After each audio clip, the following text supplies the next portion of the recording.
The Success Reflex. You were born with it. This book brings it out. Audiobook. Reading by Coleman Hudson. Published by A1 Audiobook. All right, let's talk. Just you and me. Have you ever felt like you're standing on the edge of something more? Like there's a version of you, a level of success, a depth of fulfillment that's just out of reach. You see other folks, maybe colleagues, friends, or even people you admire from afar, and they seem to navigate life with this incredible ease. They launch businesses, get promotions, build strong relationships, bounce back from setbacks, almost like it's, well, a reflex. What if I told you that the secret to their consistent, almost effortless seeming success isn't about more willpower, another trendy productivity hack, or chasing some fleeting motivation that vanishes like morning mist? What if it's about something already inside you, a dormant capacity just waiting to be awakened, what I call the Success Reflex? You've likely tried the usual routes. You've read the articles, maybe even a few books like this one. You've set the goals, made the resolutions, and for a while, maybe it works. You're energized, focused, making progress. Then, life happens. The old habits creep back in, the enthusiasm wanes, and you find yourself back where you started, maybe feeling a little more frustrated than before. If that sounds familiar, I want you to take a deep breath. You're not broken, you're not lazy, and you're definitely not alone. The reason so many of us struggle isn't a lack of desire or intelligence, it's that we're often fighting an internal system that isn't wired for the success we crave. This book is different. We're not just going to talk about what to do. We're going to get under the hood and show you how to fundamentally rewire your responses to life's opportunities and obstacles. We're talking about building an internal mechanism so powerful that making positive choices, taking effective action, and moving towards your goals becomes as natural as breathing. Imagine that for a moment. Success not as a constant uphill battle, but as an automatic, reflexive response. If you're tired of that start-stop cycle of enthusiasm and burnout, if you feel like you're capable of so much more but just can't quite make it stick, then you're in exactly the right place. That click you've been waiting for, that moment where things just start to flow, this book is your blueprint to build it, to make it your own, and to change your trajectory for good. Stick with me, and let's unlock your success reflex together. I promise you, by the time you turn the final page, you won't just know more, you'll have begun to become more. The problem defined: why we struggle to achieve our potential. So why is it so darn hard sometimes? We're living in an age of unprecedented access to information. If knowledge alone were the key, we'd all be wildly successful, healthy, and happy, wouldn't we? But there's a huge difference between knowing the path and actually walking it. Let's be honest about the roadblocks most of us face. The knowing-doing gap. This is the big one. We know we should exercise, eat better, work on that important project, or speak up in meetings. We've got the information, but translating that knowledge into consistent action, that's where the wires seem to get crossed. It's like having a map, but an engine that sputters and stalls. The myth of overnight success and the frustration it breeds. We're bombarded with stories of people who seemingly rocketed to fame and fortune. Social media often amplifies this, showing curated highlight reels. This creates unrealistic expectations and can make our own incremental progress feel painfully slow, leading to discouragement and the urge to just give up. Information overload, transformation underload. We're drowning in advice, blogs, podcasts, self-help gurus, productivity apps. Each one promises a new secret, a revolutionary technique. The result? We often feel overwhelmed, confused, and jump from one thing to another without ever gaining real traction or achieving lasting change. We're collecting tools, but never really building the house. The invisible scripts running our lives. Deep down, we all have subconscious beliefs and patterns, invisible scripts that we picked up throughout our lives. These can be about our capabilities, I'm not smart enough, our worthiness, I don't deserve success, or how the world works, it's too hard to get ahead. These scripts often run on autopilot, silently sabotaging our best intentions and conscious efforts. The willpower fallacy. We've been taught that success comes from sheer grit and willpower. And yes, willpower has its place, but it's a finite resource, like a muscle that gets tired. Relying solely on it to power through every challenge, every day, is like trying to run a marathon on a sugar rush. It's simply not sustainable, and when it inevitably runs out, we blame ourselves for not being strong enough. If any of this resonates, you're precisely who I wrote this book for. It's time to stop fighting these currents and instead learn to change their direction from within. The promise, what the Success Reflex will do for you. Imagine a life where your default settings are geared towards achievement, growth, and fulfillment. That's the power of cultivating your Success Reflex. This isn't about wishful thinking, it's about practical, actionable neurology and psychology. Here's what you can expect as you work through this book and develop this internal superpower. Shift from conscious slog to subconscious skill.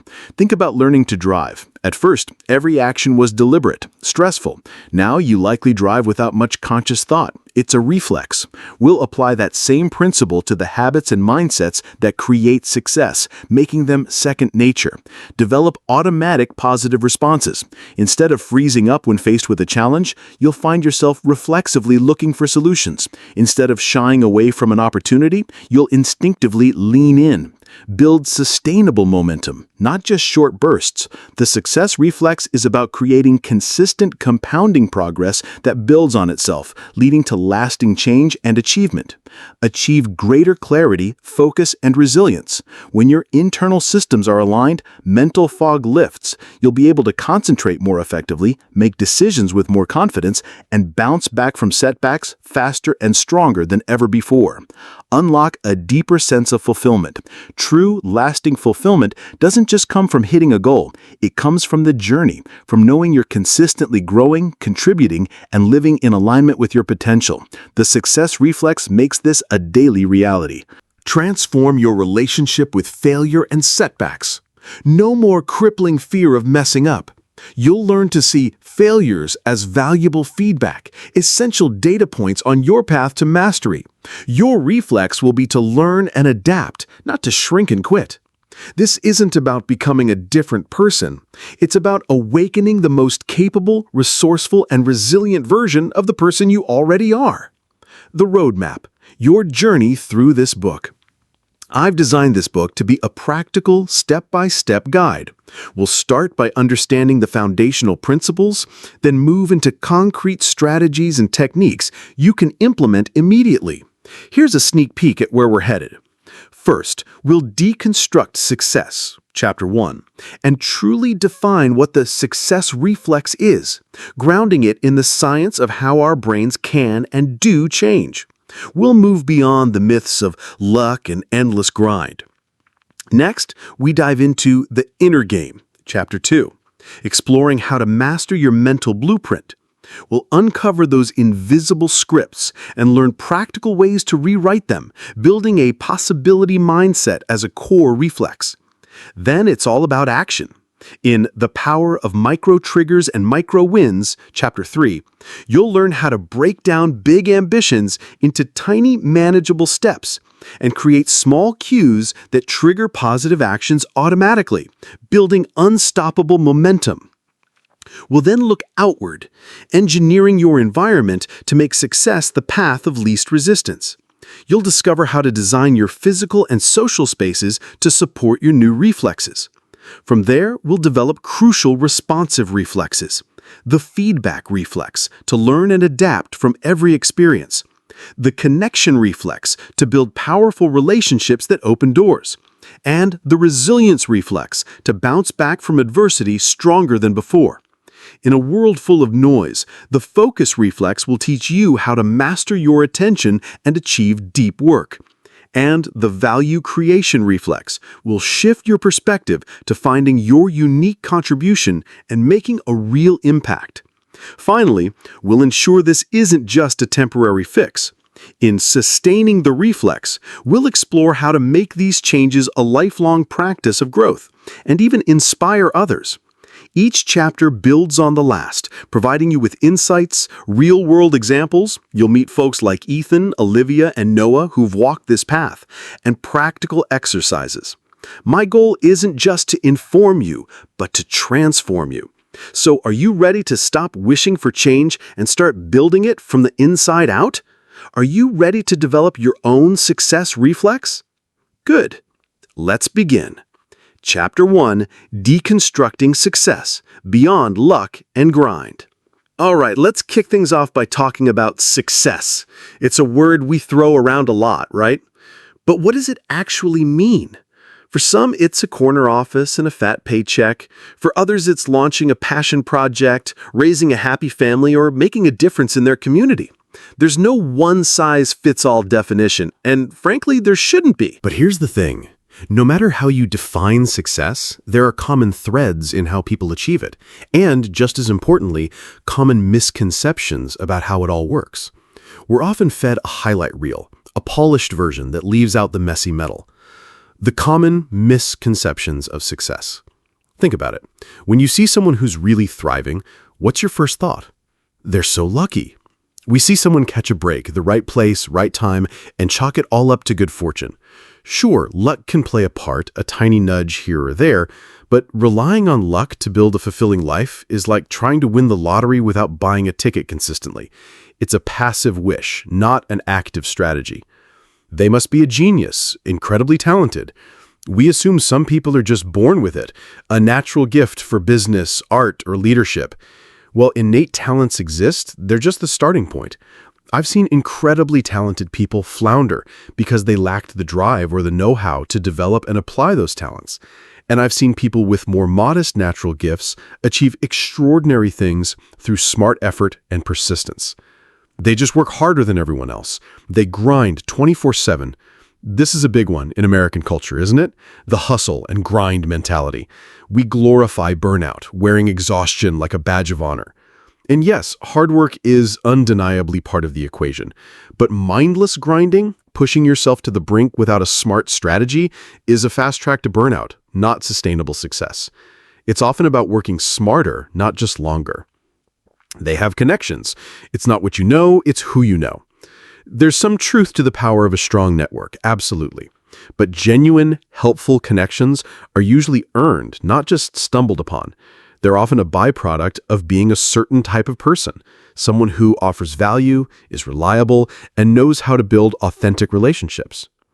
While there might be tiny kernels of truth in some of these, they paint an incomplete and often disempowering picture. They suggest that success is something external, bestowed by luck, innate talent, or sheer brute force, rather than something cultivated from within. And that's where the real power lies. That's where the success reflex comes in. Introducing the success reflex, what it is, what it isn't. So what exactly is this success reflex I keep talking about? Imagine learning to ride a bicycle. Remember that? At first, it was all conscious effort, right? You were thinking about balance, pedaling, steering, not falling, probably all at the same time. It was awkward, wobbly, and took intense concentration. You fell, you scraped your knees, you got frustrated, but you kept at it. And slowly, something magical happened. You stopped thinking so hard. Your body just knew what to do. Balancing became automatic. Pedaling and steering became fluid, almost unconscious. Now you can hop on a bike and ride without a second thought, maybe even while talking to a friend or enjoying the scenery. You developed a bike riding reflex. Or think about driving a car. Those first few lessons were probably a white-knuckle experience. Checking mirrors, signaling, braking, accelerating. It felt like juggling flaming torches. But now, you merge onto the highway, navigate traffic, maybe even sip your coffee, all while your subconscious handles most of the complex operations. You've got a driving reflex. The success reflex is exactly like that, but applied to the behaviors, mindsets, and responses that lead to achieving your goals and living a fulfilling life. It's about moving from conscious incompetence, knowing you don't know how and it's hard, through conscious competence, you can do it, but it takes a lot of focused effort, to unconscious competence. You do it effectively, almost automatically, without draining your mental energy. Here's what the success reflex is: an ingrained, positive, and productive default response to situations, challenges, and opportunities. A set of internalized habits of thought and action that automatically steer you toward your desired outcomes. A way of operating where doing the right thing feels more natural and easier than falling back into old, unhelpful patterns. A trainable skill, something you can develop and strengthen over time, just like a muscle. And here's what it isn't. It's not about being perfect or never making mistakes. Everyone stumbles. The success reflex is about how quickly and effectively you get back up and learn from it. It's not about possessing superhuman willpower. In fact, it's about reducing your reliance on willpower by making positive actions more automatic. It's not a magic pill or an overnight fix. It takes conscious effort to build, but the payoff is a lifetime of more effortless progress. It's not about suppressing your emotions or becoming a robot. It's about channeling your thoughts and emotions constructively. When you have a well-developed success reflex, you'll find yourself automatically looking for solutions instead of dwelling on problems. You'll lean into opportunities instead of shying away from them. You'll manage setbacks with resilience instead of letting them derail you. It becomes your new normal. The science behind it: your amazing, changeable brain, neuroplasticity. Now, this might sound good in theory, but you might be wondering, can I really change my ingrained patterns that much? The answer, thankfully, is a resounding yes, and the science backs it up. This ability to rewire your internal responses is rooted in a fascinating property of your brain called neuroplasticity. For a long time, scientists believed the adult brain was pretty much fixed, like hardened concrete. But over the past few decades, research has shown that our brains are incredibly adaptable, capable of reorganizing themselves by forming new neural connections throughout life. Think of your brain as a dense network of pathways. When you repeatedly think a certain thought, perform a certain action, or react in a certain way, you strengthen the neural pathway associated with it. It's like forging a trail in a forest. The more you walk it, the wider and clearer it becomes, making it easier to follow next time. When you consciously choose new thoughts, behaviors, and responses, and practice them consistently, you're essentially creating new pathways. Over time, these new pathways can become so strong that they become your brain's default routes. The old, less helpful pathways begin to fade from disuse, like an overgrown trail. This is the biological basis for how a new reflex can be learned and become automatic. Every time you practice a component of the success reflex, whether it's reframing a negative thought, taking a small step towards a goal, or responding calmly to stress, you are literally reshaping your brain. It's powerful stuff. Why grinding isn't sustainable and luck isn't a strategy. Let's circle back to those common misconceptions, especially the grind and luck ideas. Understanding neuroplasticity helps us see why these aren't the foundations for lasting success. The grind mentality. Constantly pushing through with brute force, long hours, and sheer willpower might get you short-term results, but it's like trying to sprint a marathon. You'll burn out. Your brain isn't designed for sustained, high-intensity conscious effort without breaks or smart strategies. It leads to stress, diminished creativity, and often resentment. The success reflex, on the other hand, is about working smarter. It's about building efficient internal systems so you don't have to grind so hard all the time. It's about making effectiveness your default, not your exception. The luck fallacy. While we can't control random events, we can control our preparedness and our responses. People who seem lucky are often those who have developed reflexes that allow them to spot opportunities that others miss, act decisively when an opportunity arises, persevere through initial setbacks that might make others give up too soon, build strong networks that bring opportunities their way. Essentially, they've cultivated success reflexes that help them create their own luck, or at the very least, be exceptionally well-positioned to capitalize on any good fortune that comes along. Relying on passive luck is disempowering. Building your success reflex puts you back in the driver's seat. Case study. Meet Ethan. From procrastination to productive reflex. Let me tell you about Ethan. When I first met Ethan, he was the classic brilliant procrastinator. He was smart, creative, and had big ambitions for his career as a software developer. But he was constantly battling himself. He'd get an exciting new project, feel a burst of enthusiasm, and then nothing. He'd find a million other urgent things to do, clean his desk, research obscure coding languages he didn't need, get lost in internet rabbit holes. Deadlines would loom, stress would skyrocket, and he'd pull frantic all-nighters, delivering work that was good, but not his best, and leaving him feeling exhausted and like a fraud. He knew what he needed to do, but his default reflex was avoidance and delay. Ethan was convinced he was just lazy or undisciplined. But we started working on shifting his internal defaults, his reflexes around work. Instead of focusing on the mountain of the entire project, we broke it down. We identified the smallest possible action he could take to get started, like opening the relevant software or writing just one line of code. We'll dive deep into this micro-win strategy in Chapter 3. We also worked on his internal self-talk, changing his "I have to do this and it's going to be awful" script to something more like "I choose to make a small bit of progress and I'll feel good afterward." Slowly but surely, Ethan started to build a new reflex. The trigger of seeing a new project on his list, which used to spark anxiety and avoidance, gradually started to cue a different response. A calm, focused engagement on that first tiny step. He wasn't relying on a sudden burst of motivation. He was relying on a new, practiced habit. Fast forward a year. Ethan is now a lead developer. He consistently delivers high-quality work, often ahead of schedule. He describes his work process as much more automatic. He still has challenging days, of course, but his default response to tasks has fundamentally changed. He doesn't fight himself to get started anymore. His initiation reflex for productive work has been rewired.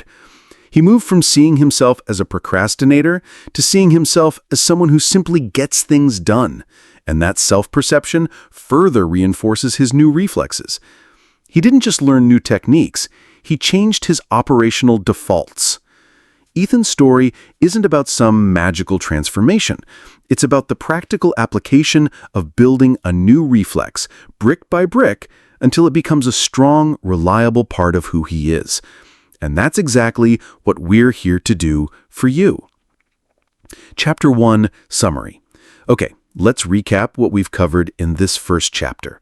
We've challenged some common, often unhelpful ideas about what success is and how it's achieved, moving beyond simply luck or grinding. We've introduced the core concept of the success reflex, an ingrained, almost automatic positive response pattern to life's challenges and opportunities, much like learning to ride a bike or drive a car until it becomes second nature.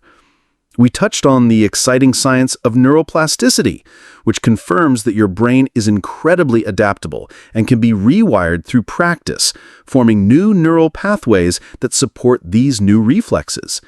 This means change isn't just possible, it's how your brain is designed to work. Finally, we saw through the story of Ethan how someone can transform a deep-seated pattern like procrastination into a reflex for productivity by consciously building new default responses. His journey shows that this isn't about becoming a superhero, but about systematically upgrading your internal operating system. The big takeaway? You have the power to consciously design and install your own success reflexes. It's not about waiting for external circumstances to change. It's about changing your internal landscape first. In the next chapter, we'll dive into the crucial first step, mastering your mental blueprint. Chapter 2, The Inner Game, Mastering Your Mental Blueprint. All right, so in Chapter 1, we established that you can build new success reflexes, thanks to that amazing neuroplasticity of your brain. That's the how it's possible part. Now we need to dig into the what needs to change part, and that starts with understanding the current programming that's running your show, your mental blueprint. Think of your mind like a computer. It has an operating system, a fundamental set of instructions and beliefs that determine how it processes information, makes decisions, and, ultimately, how it directs your actions. If that operating system is loaded with buggy code or outdated programs, it doesn't matter how good the hardware, your brain and body, is, you're going to get glitches, crashes, and less than optimal performance. This chapter is all about becoming the chief architect of your own mental operating system. It's about understanding the inner game, because frankly, that's where most of our battles for success are won or lost before we even take a single outward step. Identifying your current default operating system, beliefs, assumptions, and self-talk. We all have one, a default operating system made up of a complex web of beliefs. These are the convictions you hold about yourself, others, and the world. They feel like truths, but often they're just ideas you've accepted or learned over time, sometimes without even realizing it. Examples: I'm not good with money. People can't be trusted. Hard work always pays off. Or I'm just not a creative person. Assumptions. These are the things you take for granted, often without question. They're the shortcuts your brain uses to make sense of the world quickly. Examples: if I ask for help, people will think I'm incompetent. Success requires sacrificing your personal life. Or this opportunity is too good to be true for someone like me. Self-talk. This is that internal narrator, the voice in your head that provides a running commentary on your life. Is it a supportive coach, a harsh critic, a fearful worrier, or a cynical commentator? This voice profoundly influences your mood, your confidence, and your actions. Your current DOS has been built over years, layer by layer, from childhood experiences, cultural influences, education, past successes and failures, and the messages you've received from people around you. Much of it operates below the level of conscious awareness, yet it's constantly shaping your perceptions, triggering your emotions, and driving your reflexive behaviors. The first step to upgrading this system is to become aware of it. You can't change what you don't recognize. So, how do you start to see these often invisible patterns? Pay attention to your shoulds and musts. I should be further along by now. I must get this perfect. These often point to underlying beliefs and pressures. Notice your justifications and excuses. When you avoid something or fail to act, what stories do you tell yourself? I don't have enough time, money, or experience can often mask a deeper belief like, I'm not capable. Listen to your reactions. When you face a setback, what's your immediate internal response? Blame? Despair? A desire to give up? These reactions are fueled by your core beliefs. Journaling. Simply writing down your thoughts and feelings without judgment can reveal recurring themes, negative self-talk, and limiting beliefs. Ask yourself, what am I telling myself about this situation? What am I assuming to be true? This isn't about judging yourself. It's about becoming a curious observer of your own mind. It's like an IT technician running diagnostics before attempting a system upgrade. The power of self-perception, how you see yourself, shapes your reality. One of the most powerful components of your mental blueprint is your self-perception, the story you tell yourself about who you are. This isn't just a fluffy, feel-good concept. It's a core driver of your behavior and, consequently, your results. Dr. Maxwell Maltz, who wrote the groundbreaking book Psycho-Cybernetics back in the 1960s, observed something fascinating. He noticed that even after he surgically corrected a physical flaw for a patient, some patients continued to feel and act as if the flaw still existed. Their external reality had changed, but their internal self-image hadn't. Conversely, others whose self-image was strong saw incredible improvements in their confidence and lives, even if the physical change was minor. The takeaway? Your behavior will rarely deviate from the image you hold of yourself. If you see yourself as always late, you'll unconsciously find ways to be late, even when you intend to be on time. Your actions will align with that identity. If you see yourself as not a leader, you'll shy away from opportunities to take charge, even if you have the skills.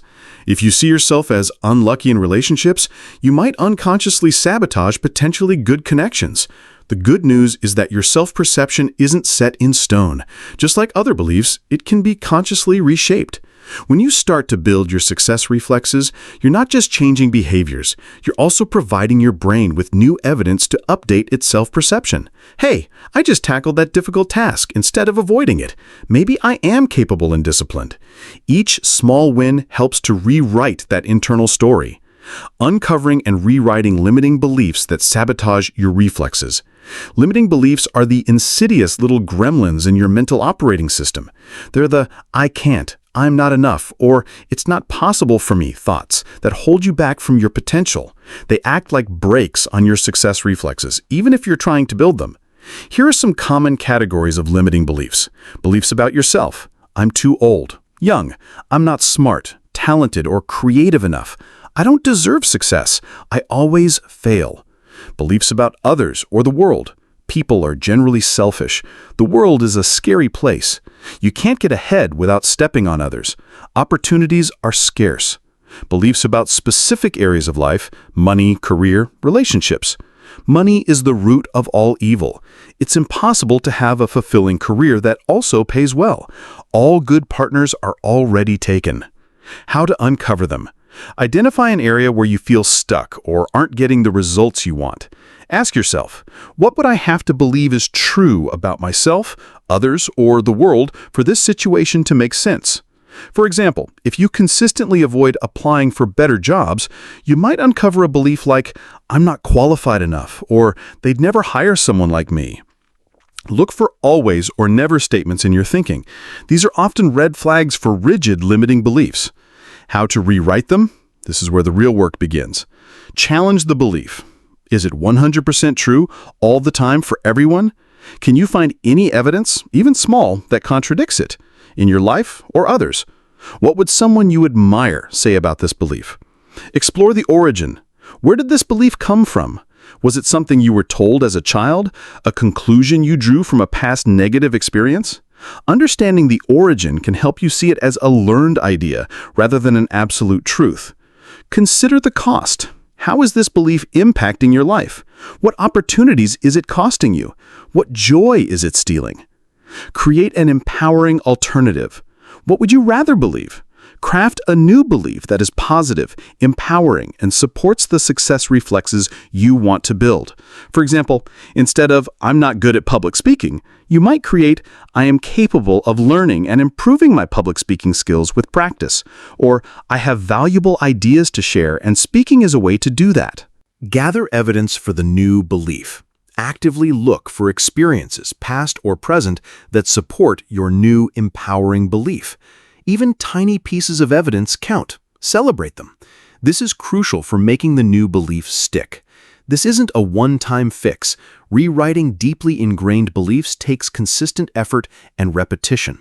But every time you catch an old limiting belief and consciously replace it with your new empowering one, you're weakening the old neural pathway and strengthening the new one. Cognitive restructuring. Practical techniques to change your thought patterns. Cognitive restructuring is a fancy term for systematically changing your unhelpful thought patterns. It's a set of tools you can use to debug and upgrade your mental OS. Here are a couple of powerful, practical techniques: thought stopping and replacement. Catch the negative thought. Become aware when a limiting belief or negative self-talk pops up. Stop it, mentally or even physically, by snapping a rubber band on your wrist. If that helps initially, say "stop," or visualize a big red stop sign. This interrupts the pattern. Replace it. Immediately substitute the negative thought with your pre-prepared empowering alternative from the belief rewriting exercise above. This needs practice, but it becomes more automatic over time, a reflex in itself. Evidence examination, the courtroom technique. Identify the negative thought or belief. For example, "I'll never be successful in my own business." Act like a prosecutor. Gather all the evidence that supports this negative thought. Write it down. Act like a defense attorney. gather all the evidence that contradicts this negative thought or supports a more positive one. Be thorough. Think of past successes, skills you have, people who've succeeded in similar situations, small steps you've already taken. Act as the judge. Look at the evidence from both sides objectively. Is the initial negative thought really a proven fact, or is it an opinion based on incomplete or biased information? What's a more balanced, realistic, and empowering conclusion? The as-if principle. Act your way into a new way of thinking.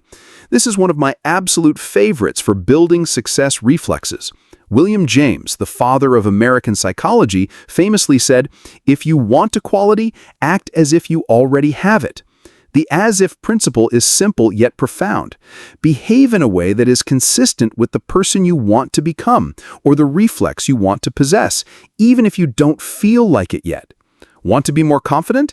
Act as if you are confident in your next meeting. Stand taller, speak clearly, make eye contact. Want to be more productive? Act as if you are a productive person. Start that task immediately, even for just 5 minutes. Want to have a reflex for seeking solutions? When a problem arises, ask yourself, how would a highly resourceful and solution-oriented person approach this? And then do that. Why does this work? It breaks the cycle. Often we wait to feel a certain way before we act. The as-if principle flips this. Action can change feelings and thoughts. It provides new data. When you act as if, you often get different results, which then provides your brain with new data to update your self-perception and beliefs. Hey, I acted confidently, and people listened. Maybe I can be confident. It builds new neural pathways. You are literally practicing the desired behavior, strengthening the neural connections for that new reflex. Don't confuse this with faking it till you make it in a deceptive way. This is about authentic practice. You're not pretending to have skills you don't. You're adopting the mindset and behaviors of someone who is developing those skills or embodies that quality. Developing a possibility mindset as a core reflex. At the heart of a powerful mental blueprint is what I call a possibility mindset. This is the underlying belief and reflexive tendency to see opportunities, solutions, and potential for growth, even in the face of challenges or uncertainty. It's the opposite of a fixed mindset, the belief that abilities are static, or a scarcity mindset, the belief that resources and opportunities are limited. A possibility mindset isn't about naive optimism or ignoring reality. It's about reflexively asking empowering questions. Instead of "this is impossible," you ask, "how could this be possible?" or "what would need to be true for this to work?" Instead of "I don't know how," you ask, "how can I learn?" or "who could help me with this?" Instead of "this is a disaster," you ask, "what can I learn from this?" or "what's the opportunity hidden within this challenge?" Cultivating this mindset as a reflex means that when you encounter a roadblock, your automatic internal response is not to shut down, but to open up to new ideas, approaches, and resources. This is fundamental to building all other success reflexes because it keeps you in a state of resourceful action rather than helpless reaction. You train this reflex every time you consciously choose to ask these empowering questions, especially when things are tough. Example, how Olivia conquered her fear of public speaking. Let me introduce you to Olivia. Olivia was a brilliant marketing manager, full of innovative ideas, but she had a crippling fear of public speaking. Anytime she had to present, even to her own small team, she'd be a wreck for days beforehand. Her voice would shake, her mind would go blank, and she'd rush through her points, rarely doing her ideas justice. Her limiting belief was, "I'm a terrible speaker, and people will judge me harshly." Her self-talk was brutal. "You're going to bomb. They'll think you're an idiot." Her company offered her a promotion that would require more frequent and higher stakes presentations. She almost turned it down. This was her wake-up call. We started by dissecting her default operating system around speaking. Belief: "I'm a terrible speaker." We challenged this. Had she always been terrible in every communication? No, she was articulate one-on-one. So the belief wasn't universally true. Her new belief became, "I am developing my skills as an effective and engaging speaker." Assumption: People will judge me harshly. We question this. Are people really sitting there hoping she fails? Most audiences want the speaker to succeed. New assumption. People are generally supportive and interested in what I have to share. Self-talk. We used thought-stopping and replacement. When "you're going to bomb" came up, she'd mentally yell "stop" and replace it with "I am well prepared and I have valuable insights to offer." Then we employed the as-if principle. Before small internal meetings, she would consciously adopt the posture, breathing, and mental state of a confident speaker she admired. She acted as if she was calm and collected, even when her heart was pounding. She also started focusing on micro-wins, Chapter 3 preview. Her first goal wasn't to give a flawless presentation, but simply to make eye contact with 3 different people during a short update, then to consciously slow her pace. Each small success provided evidence that contradicted her old belief and reinforced her new one. It wasn't easy and it took time, but Olivia gradually rewired her internal response to public speaking. The anxiety didn't vanish overnight, but her reflex changed. Instead of her fear reflex kicking in and shutting her down, her new prepared and capable speaker reflex started to take over. She began to see presentations not as terrifying ordeals, but as opportunities. Today, Olivia is thriving in her senior role. She still gets a few butterflies before a big talk, but she describes it as excitement energy now, not dread.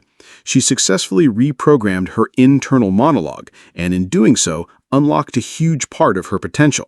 Her mental blueprint now supports her success rather than sabotaging it. Chapter 2, Summary. So let's wrap up what we've covered in this dive into your inner world.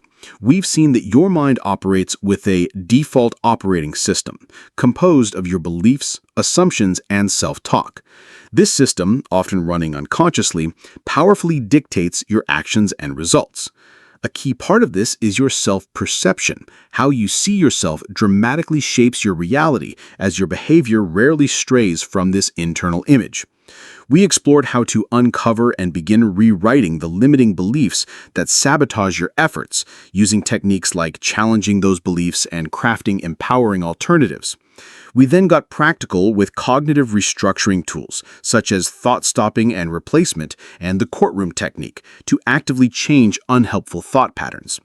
A cornerstone of this chapter was the as-if principle, acting your way into new ways of thinking and being, providing your brain with new evidence to build new reflexes. Finally, we highlighted the importance of cultivating a possibility mindset as a core reflex, the tendency to see opportunities and solutions even in adversity. Olivia's journey from fear of public speaking to confident presenter showed how these principles can be applied to overcome significant internal barriers. The big idea here is that mastering your mental blueprint is non-negotiable for building sustainable success reflexes. You can't build a strong house on a shaky foundation. By becoming aware of and actively reshaping your inner game, you're laying the groundwork for profound and lasting change. In the next chapter, we'll take this internal work and start translating it into consistent outward action through the power of micro-triggers and micro-wins. Chapter 3. The power of micro-triggers and micro-wins. All right, you've started to explore your mental blueprint, you're becoming aware of those sneaky limiting beliefs, and you're armed with some tools to begin reshaping your inner landscape. That's huge. But as we all know, insight without action is just, well, a nice thought. The most beautifully designed mental operating system won't get you far if you're not consistently taking steps in the real world. This is where so many well-intentioned efforts fall apart. We get inspired, we set big, audacious goals, and then overwhelm kicks in. The sheer size of the mountain ahead can feel paralyzing. So we procrastinate, we stall, and eventually that initial spark of motivation fizzles out. This chapter is about flipping that script. We're going to ditch the go big or go home mentality that so often leads to going home. Instead, we're going to harness the almost magical power of the incredibly small. We're talking about micro-triggers that effortlessly launch you into action and micro-wins that build unstoppable momentum and belief. This is how you make your success reflexes not just a concept, but a daily, tangible reality. Why big goals often lead to overwhelm and inaction. Let's be honest, Americans love big goals, don't we? Lose 50 pounds, write a best-selling novel, start a $1 million business, become fluent in Spanish. These goals sound impressive and they can be inspiring for about 5 minutes. Then the reality of the gap between where you are now and that distant summit sinks in. Your brain, designed to conserve energy and avoid perceived threats, and massive undefined effort can feel like a threat, starts to hit the emergency brake. Analysis paralysis. The goal is so big you don't even know where to start. So you research, you plan, you make lists of lists, and you never actually begin. Fear of failure. The stakes feel enormous. If you don't achieve this big thing, it'll be a massive disappointment. So to avoid the potential pain of that big failure, you subconsciously avoid starting. Delayed gratification overload. The reward is so far off in the future, it doesn't provide enough immediate incentive to push through the daily discomfort or effort required. Our brains are wired more for immediate rewards. This isn't a sign of weakness. It's a natural human response to being faced with something that feels too large, too daunting, or too far away. The all-or-nothing approach often results in nothing. The science of small wins, building momentum and confidence. Here's the good news. There's a much smarter, more brain-friendly way to achieve those big ambitions. It's through the power of small wins, or what I like to call micro-wins. Teresa Amabile and Stephen Kramer, researchers at Harvard Business School, conducted extensive research on what they call the progress principle. They studied the daily experiences of hundreds of employees and found that the single most important factor in boosting motivation, positive emotions, and perception during a workday was making progress in meaningful work. And critically, even small wins had a disproportionately large positive impact. Think about it. Each micro-win provides a hit of dopamine, a neurotransmitter associated with pleasure and motivation. This makes you want to do it again. It's like a little internal reward system. Each micro-win builds self-efficacy, your belief in your ability to succeed. Hey, I did that. I can do this. This chips away at limiting beliefs and builds confidence. Each micro-win creates momentum.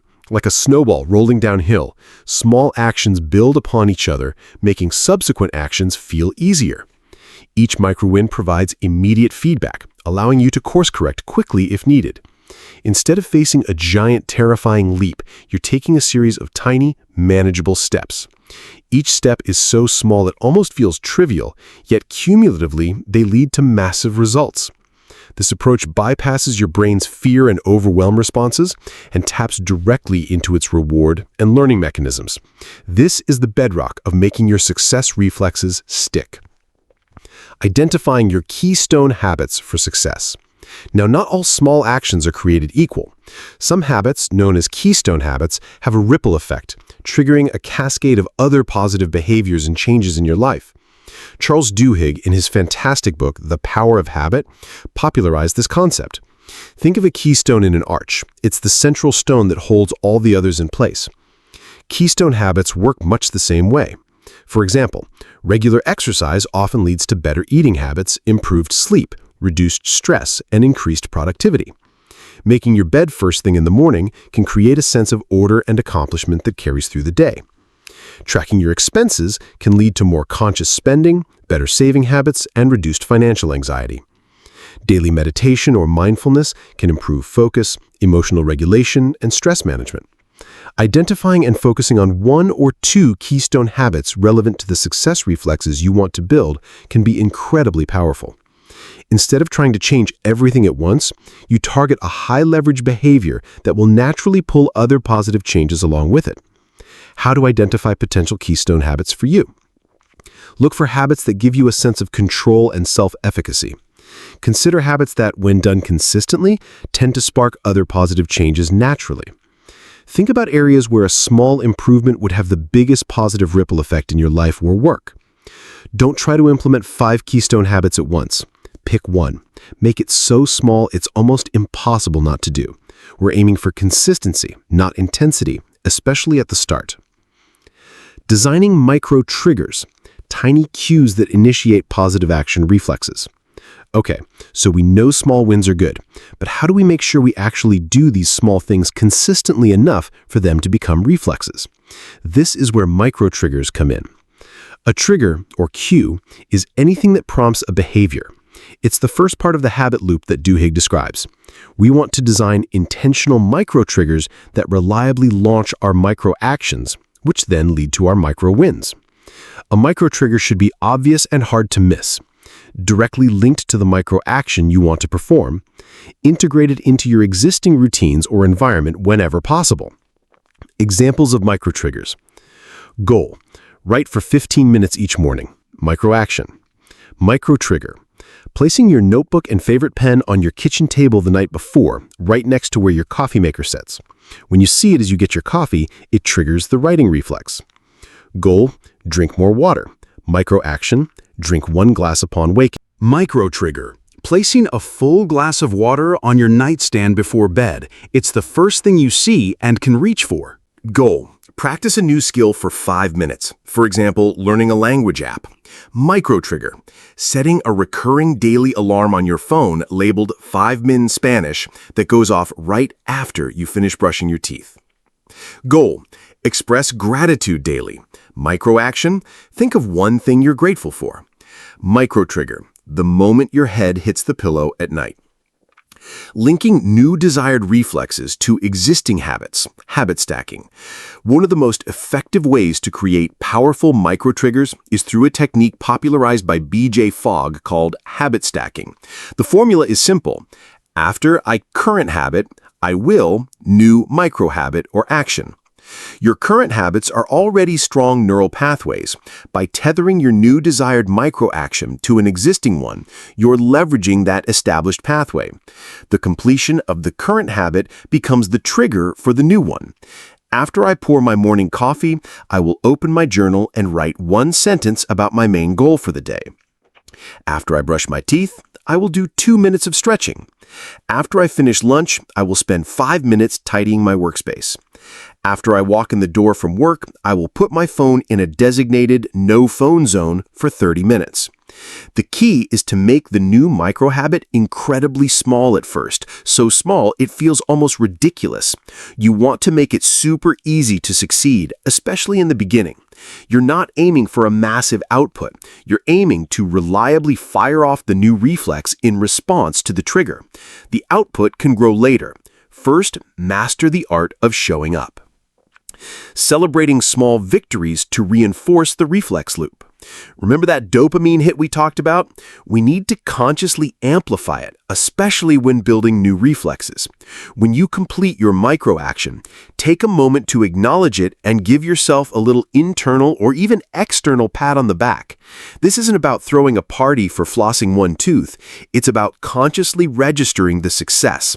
This reinforces the neural pathway and makes your brain go, "Oh, that was good. Let's do that again." How to celebrate micro-wins. A simple mental acknowledgement. Yes, done, or good job, me. A small physical gesture, a fist pump, a smile. Tracking your progress. Putting a check mark on a calendar or in a habit tracking app can be surprisingly satisfying.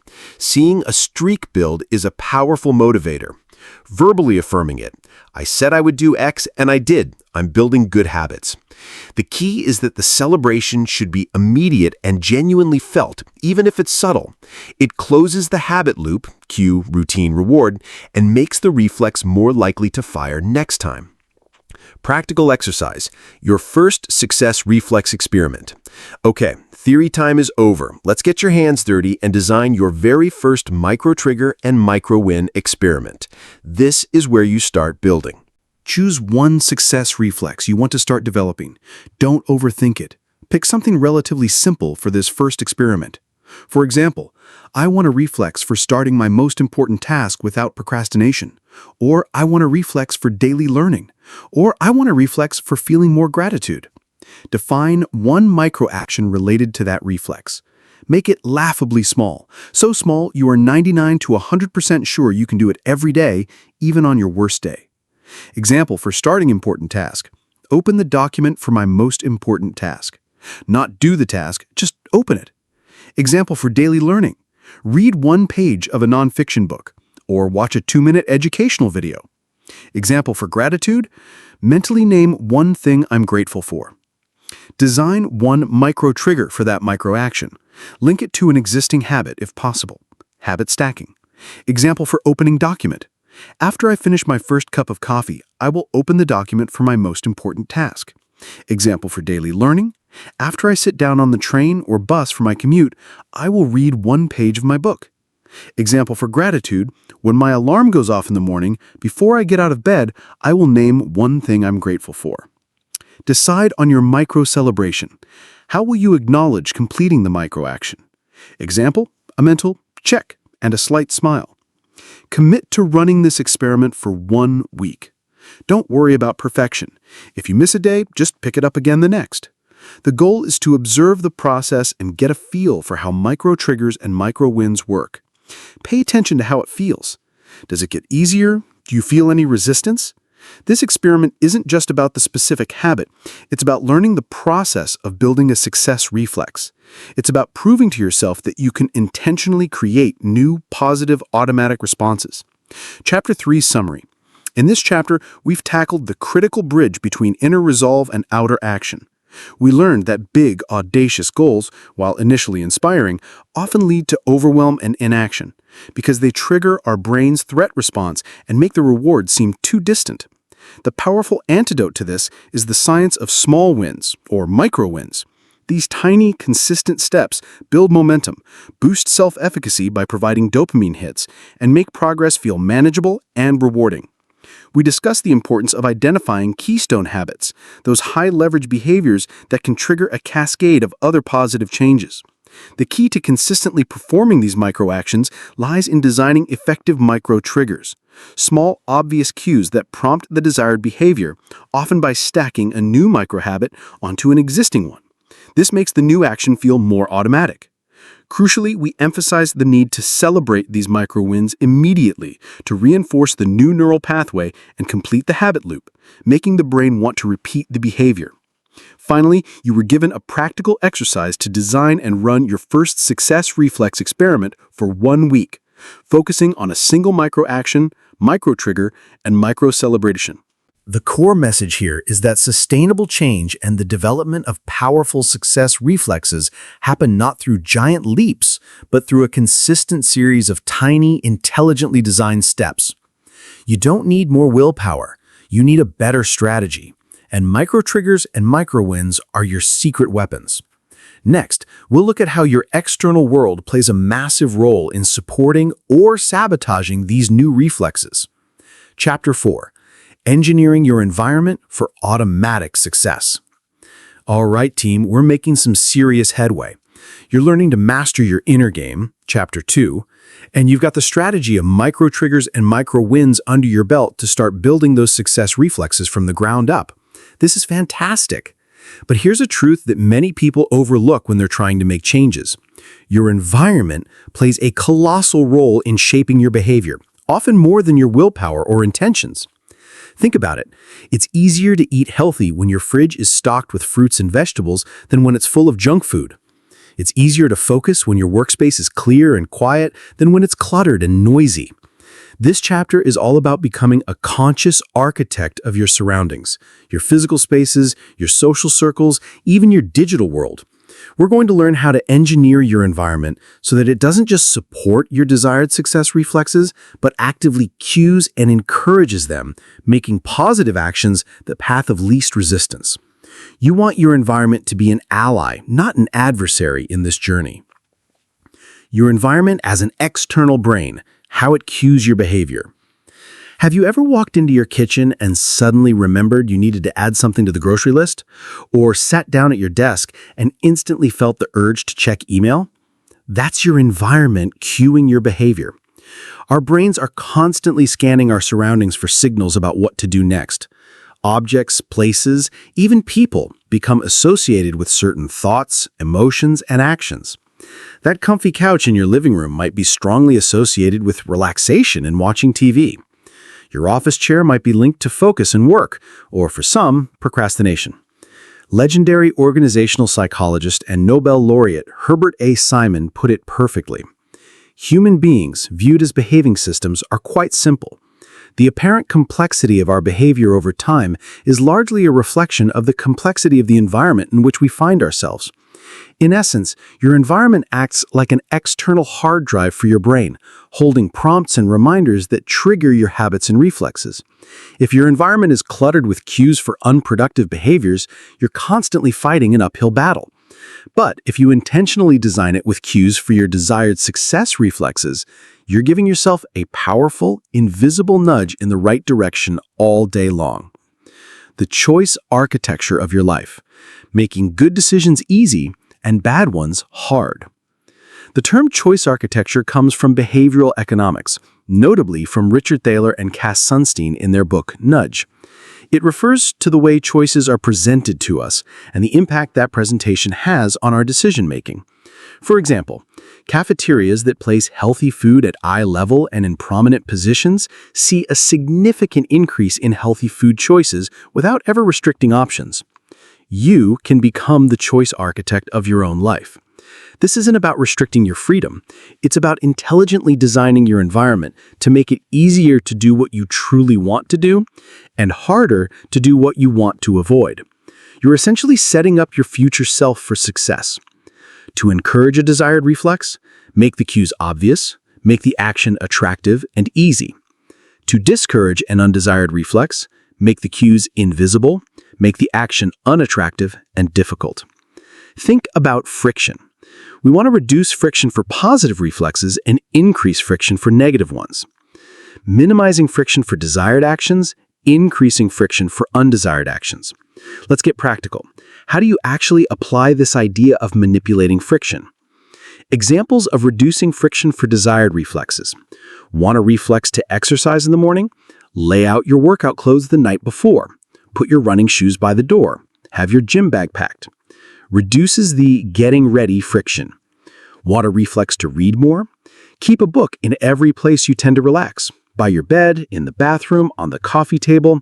Download ebooks onto your phone so you always have something to read during spare moments. Reduces the finding something to read friction. Want a reflex to eat healthier snacks? Pre-chop vegetables and fruits and keep them at eye level in the fridge. Put a fruit bowl on your kitchen counter. Reduces the effort of preparation. Want a reflex to work on your side hustle for 30 minutes daily? Create a dedicated, inviting workspace. Leave the relevant files open on your computer before you finish work for the day. Reduces the setup friction. Examples of increasing friction for undesired reflexes.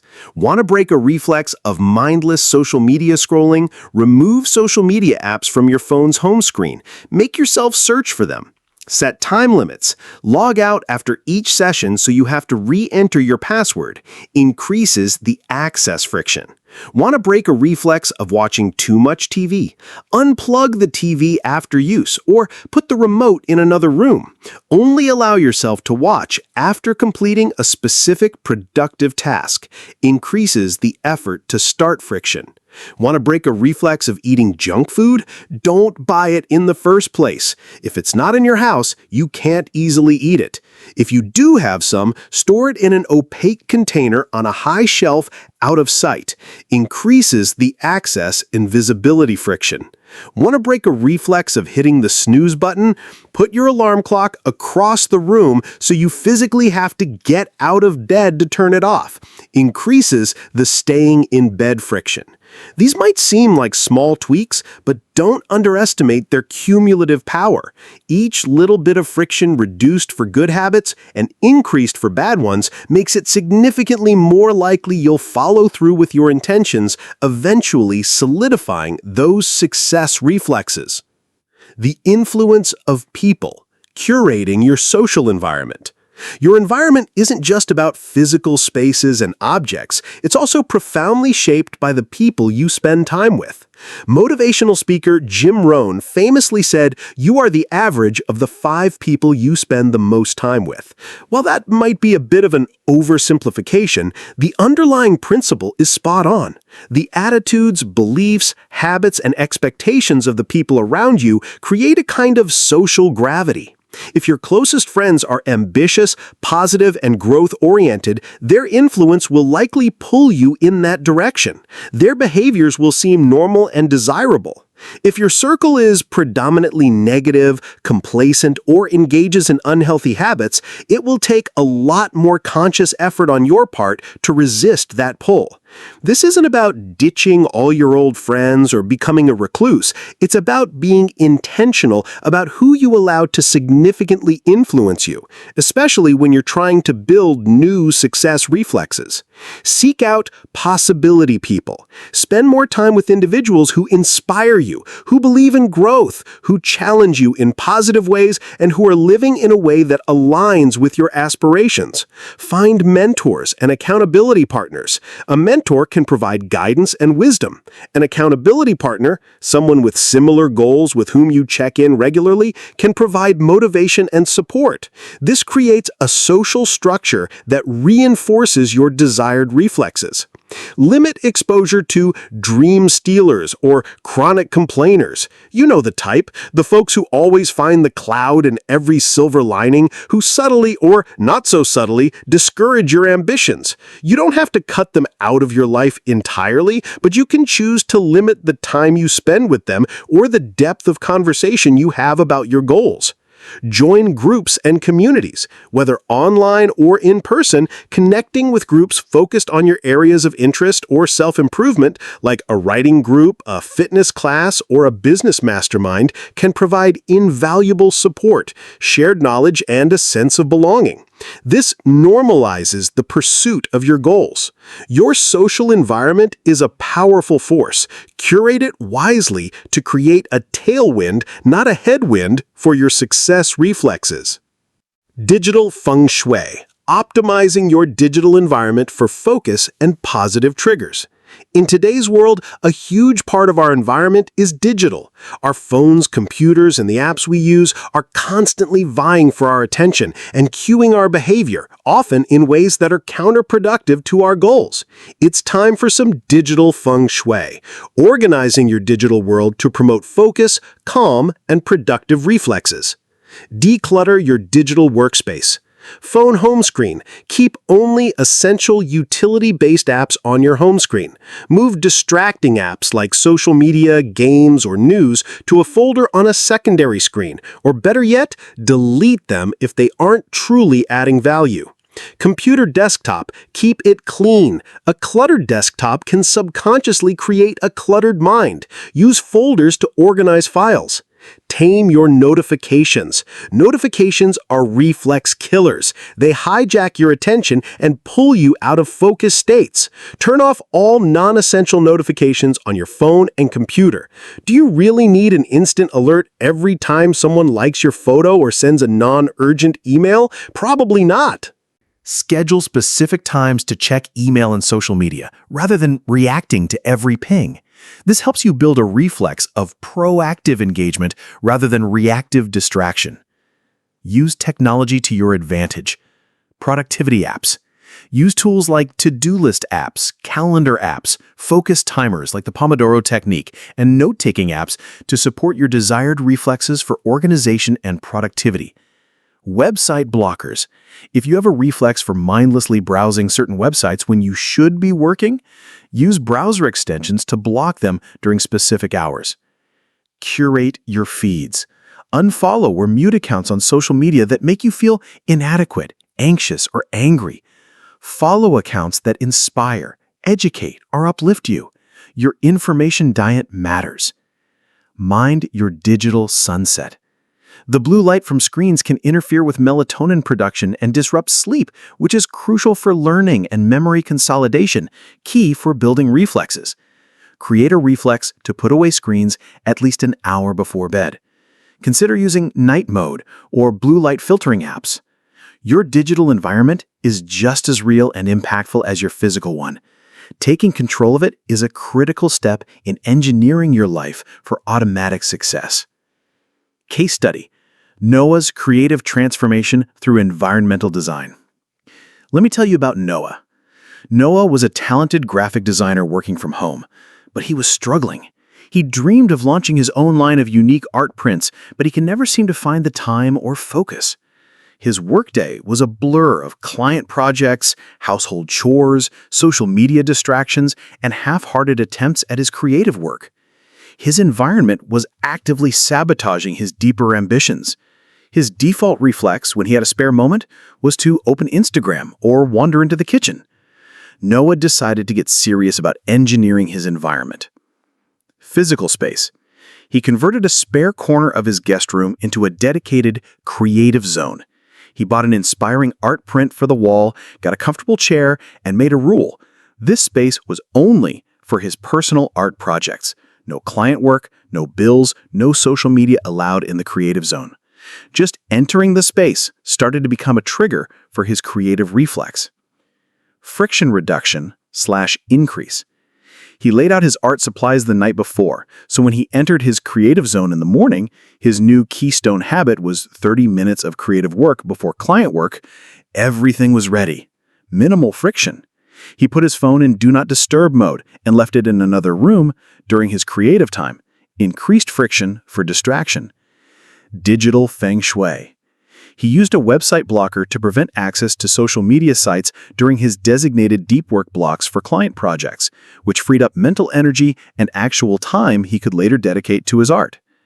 He also curated his Instagram feed to follow more inspiring artists and fewer comparison-triggering accounts. Social environment. He joined an online community of independent artists. Sharing his progress, even small wins, and getting feedback provided motivation and a sense of accountability. The changes weren't instant, but they were steady. The dedicated space became a powerful cue. Reducing distractions made focus easier. The supportive community kept him going. Within 6 months, Noah had created his first collection of art prints and launched his online store. He told me, "It's like my environment now wants me to be creative. I still have to do the work, but I'm not fighting myself or my surroundings anymore." He had successfully engineered his environment to support his most important success reflex: consistent creative output. Chapter 4, Summary. In this chapter, we've explored the profound impact your environment has on your ability to build and sustain success reflexes. We learned that your environment acts like an external brain, constantly cueing your behavior, often without your conscious awareness. The key idea is to become the choice architect of your own life, intelligently designing your physical, social, and digital environments to make desired actions easy and attractive, and undesired actions difficult and unattractive.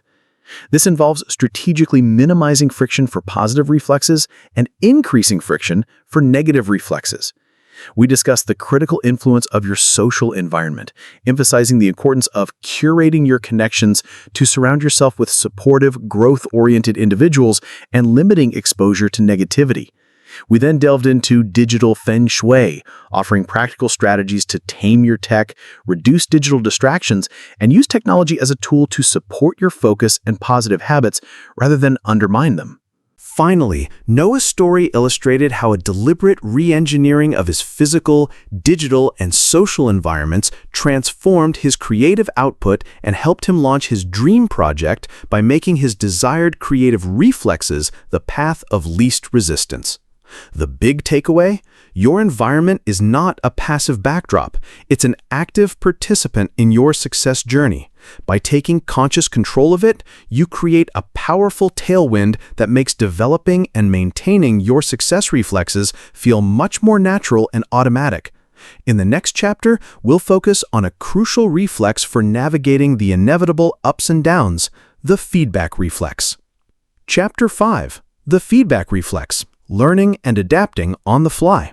All right, we've covered a lot of ground. You're working on your inner game, building momentum with micro habits, and even starting to shape your environment to support your new success reflexes. That's a powerful combination. But here's the thing about any journey, especially one towards meaningful goals. It's rarely a straight line. There will be unexpected turns, bumps in the road, and moments where things don't go exactly as planned. This is where a lot of people get derailed. They hit a setback, interpret it as failure, get discouraged, and abandon their efforts. But what if, instead of seeing these moments as stop signs, you saw them as vital information, as feedback? This chapter is all about cultivating one of the most powerful success reflexes you can possess, the feedback reflex. This is your ability to actively seek out, accurately interpret, and constructively use information from your experiences, both successes and failures, to learn, adapt, and continually improve. It's about becoming a master navigator, constantly adjusting your sails based on the winds and currents you encounter. Moving beyond the fear of failure, viewing setbacks as data. Let's talk about failure. For many of us, it's a loaded word, conjuring up feelings of shame, inadequacy, or disappointment. Our culture often glorifies success and stigmatizes anything less. But this fear of failure can be incredibly paralyzing. It can prevent us from taking risks, trying new things, and ultimately from achieving our potential. The feedback reflex requires a fundamental shift in perspective. Setbacks are not the opposite of success. They are an integral part of the process of achieving it. Think about how a scientist works. They form a hypothesis, run an experiment, and observe the results. If the experiment doesn't yield the expected outcome, do they throw up their hands and declare themselves a failed scientist? Of course not. They analyze the data, figure out what went wrong or what they learned, adjust their hypothesis or method, and run a new experiment. The failed experiment provided crucial feedback. Or consider a baby learning to walk. They stumble, they fall, they cry a little, and then they get back up and try again, instinctively adjusting their balance and coordination based on the feedback from their previous attempt.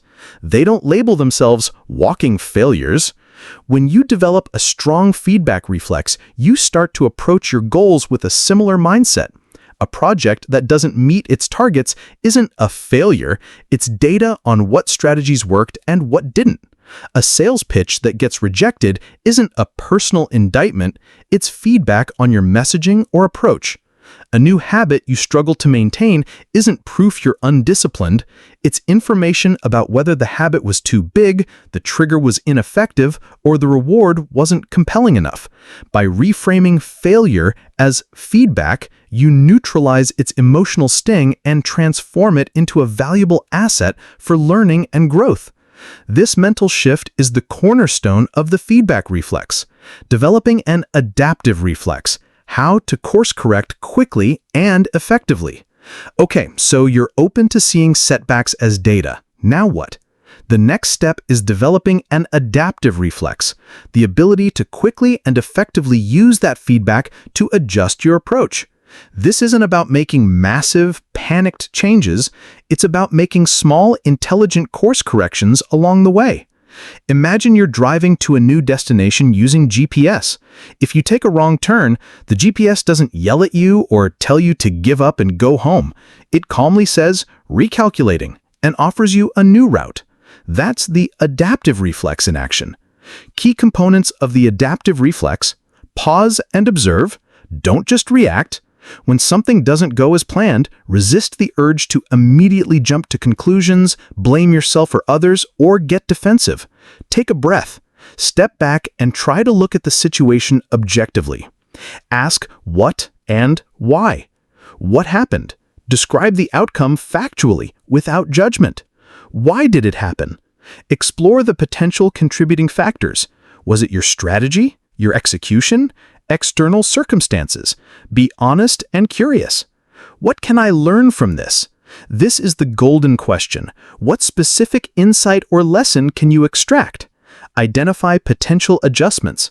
Based on your learning, brainstorm specific, actionable changes you can make to your strategy, your plan, your skills, or even your environment.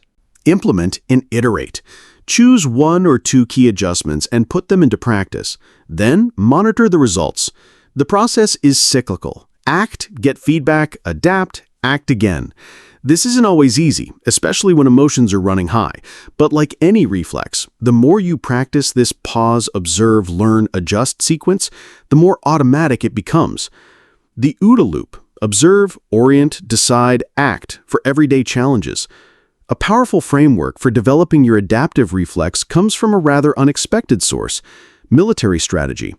U.S. Air Force Colonel John Boyd developed the OODA loop as a model for decision-making in fast-moving, high-stakes combat situations. But its principles are incredibly effective for navigating everyday challenges and opportunities in business and life. The OODA loop consists of 4 interconnected stages. Observe. Gather information from your environment and your experiences. What's happening? What are the facts? What's changing? This is about being aware and present. Orient. This is the most crucial step. It's about making sense of what you've observed. You analyze the information, filter it through your existing knowledge, beliefs, hopefully your empowering ones, and past experiences, and form a mental model or understanding of the situation. This is where you identify threats, opportunities, and mismatches between what you expected and what's happening. Your ability to orient effectively determines the quality of your decisions. Decide. Based on your orientation, choose a course of action. What's the best way to move forward given the current situation and your goals? Act. Implement your decision. Take action. And then the loop begins again. Your action creates new observations which require you to reorient, make new decisions, and take new actions. It's a continuous cycle of learning and adaptation. How to apply the OODA loop to build your feedback and adaptive reflexes. Observe your micro wins and micro failures. Are your micro triggers working? Are you celebrating your wins?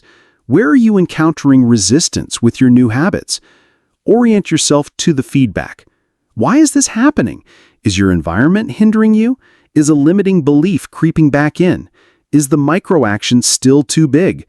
Decide on a small adjustment. What's one tweak you can make to your trigger, your action, your environment, or your mindset? Act on that adjustment. Put it into practice immediately. The OODA loop encourages you to be agile and responsive. It trains your reflex to constantly be learning and adjusting rather than rigidly sticking to a plan that may no longer be working. People and organizations that can cycle through the OODA loop faster and more effectively than their competition or their old unhelpful patterns are the ones who thrive. Cultivating curiosity as a reflex to seek out learning opportunities. A powerful companion to the feedback reflex is the curiosity reflex.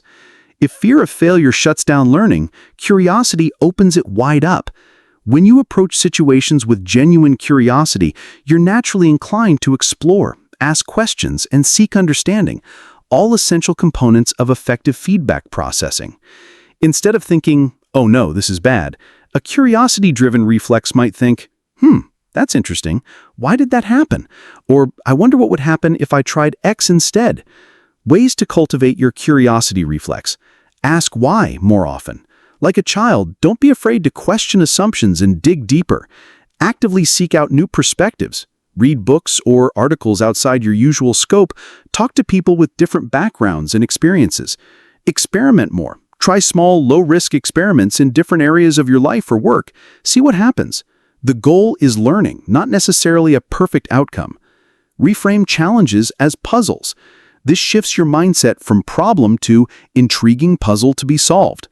When curiosity becomes your default response to the unknown or the unexpected, you transform potential sources of stress into opportunities for growth and discovery.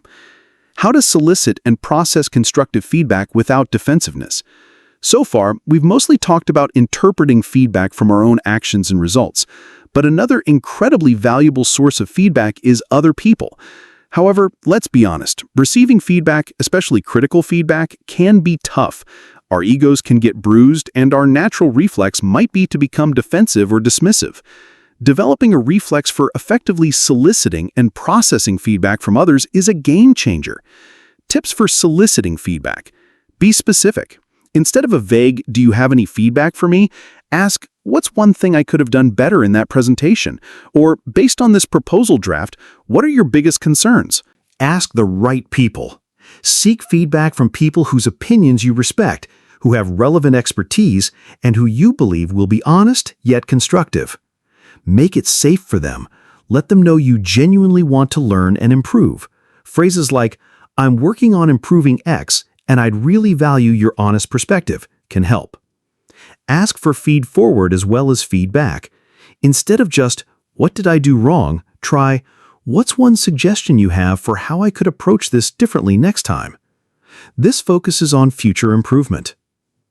Tips for processing feedback. This is where the reflex really matters. Listen fully. The listen reflex. This is paramount. Don't interrupt. Don't formulate your rebuttal while they're talking. Just listen to understand their perspective, even if you initially disagree. Say thank you. Regardless of whether you agree with it all, acknowledge the courage and effort it took for them to provide the feedback. "Thank you for sharing that with me" is a good start. This encourages them to give you feedback again in the future. Clarify, don't argue. If something is unclear, ask clarifying questions to ensure you understand their point. "So, if I understand correctly, you're saying that..." Avoid debating the points at this stage. Take time to process. You don't have to respond or agree on the spot. It's okay to say, "Thank you, I appreciate that. I'm going to take some time to think about it." Look for patterns. If you hear similar feedback from multiple trusted sources, there's likely some truth to it, even if it's hard to hear. Extract the gold. Not all feedback will be 100% accurate or useful. Your job is to sift through it and find the valuable nuggets you can use for growth. Even unskillfully delivered feedback can contain a kernel of truth. Decide what to act on. You are still the CEO of your own development. You don't have to implement every piece of feedback. But if you're truly committed to growth, you'll seriously consider feedback that aligns with your goals and values. Developing a reflex to graciously receive and thoughtfully consider feedback, rather than defensively reacting, is a hallmark of highly successful and adaptable individuals. Example: Ava, the business owner who turned complaints into loyalty. Let me tell you about Ava. Ava owned a small, popular bakery. She prided herself on her delicious pastries and friendly service. One day, she received a scathing online review about a stale croissant and a seemingly rude cashier. Ava's initial reflex was anger and defensiveness. "That customer must be crazy. My croissants are always fresh. My staff is lovely." But Ava had been working on her feedback reflex. After the initial sting wore off, she paused. Observe. She noted the specific complaints. Orient. She considered, what if there's some truth here? Could a croissant have been less than perfect? Could a staff member have had an off day? She realized her current system for checking freshness relied on memory, and her staff training for customer interaction was a bit informal. Decide. She decided to implement a more rigorous end-of-day freshness check and a brief, regular customer service refresher for her team. She also decided to respond to the online review politely, thanking the customer for their feedback and outlining the steps she was taking. Act. She put these changes into place. A few weeks later, the same customer came back, saw the changes, and was so impressed by Ava's response and the noticeable improvement that they updated their review, praising Ava's commitment to quality and customer satisfaction. Other customers saw this and were also impressed. Ava learned that negative feedback, while initially painful, could be a gift. Her reflex shifted from defend and deny to listen, learn, and improve. She started actively soliciting feedback through comment cards in casual conversations. Her business didn't just survive, it thrived because she built a powerful feedback reflex into her operations and her own leadership style, turning potential detractors into loyal advocates. Chapter 5 Summary. In this chapter, we focused on cultivating the critical feedback reflex, your ability to learn and adapt on the fly by effectively processing information from your experiences. We started by reframing failure not as an endpoint, but as valuable data essential for growth, thereby neutralizing its emotional sting. We then explored how to develop an adaptive reflex, enabling you to quickly and effectively course-correct based on this feedback, using the pause, observe, learn, adjust sequence. The OODA loop, observe, orient, decide, act was introduced as a powerful mental model for navigating challenges and continuously iterating your approach. The importance of fostering a curiosity reflex was highlighted as a way to proactively seek out learning opportunities and approach the unknown with an open, inquisitive mind. We also delved into practical strategies for soliciting and processing constructive feedback from others without defensiveness, emphasizing listening, gratitude, and extracting valuable insights for improvement.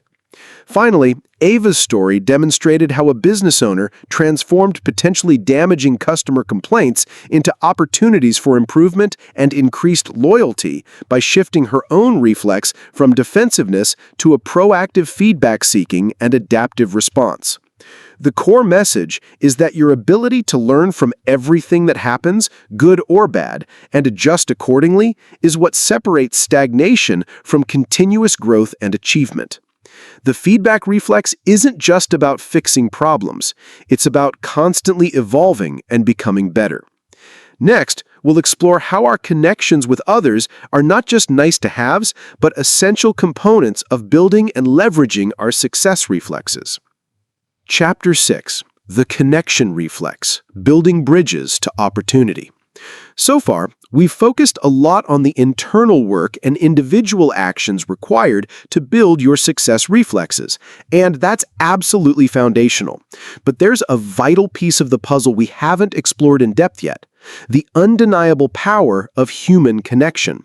No matter how skilled, driven, or resilient you become as an individual, achieving significant, lasting success is very rarely a solo mission. Think about anyone you admire who has achieved great things. Chances are they had a network of supporters, mentors, collaborators, and champions who help them along the way. This chapter is about cultivating the connection reflex, your ingrained ability to build and nurture authentic, mutually beneficial relationships that open doors to opportunity, provide support, and enrich your journey.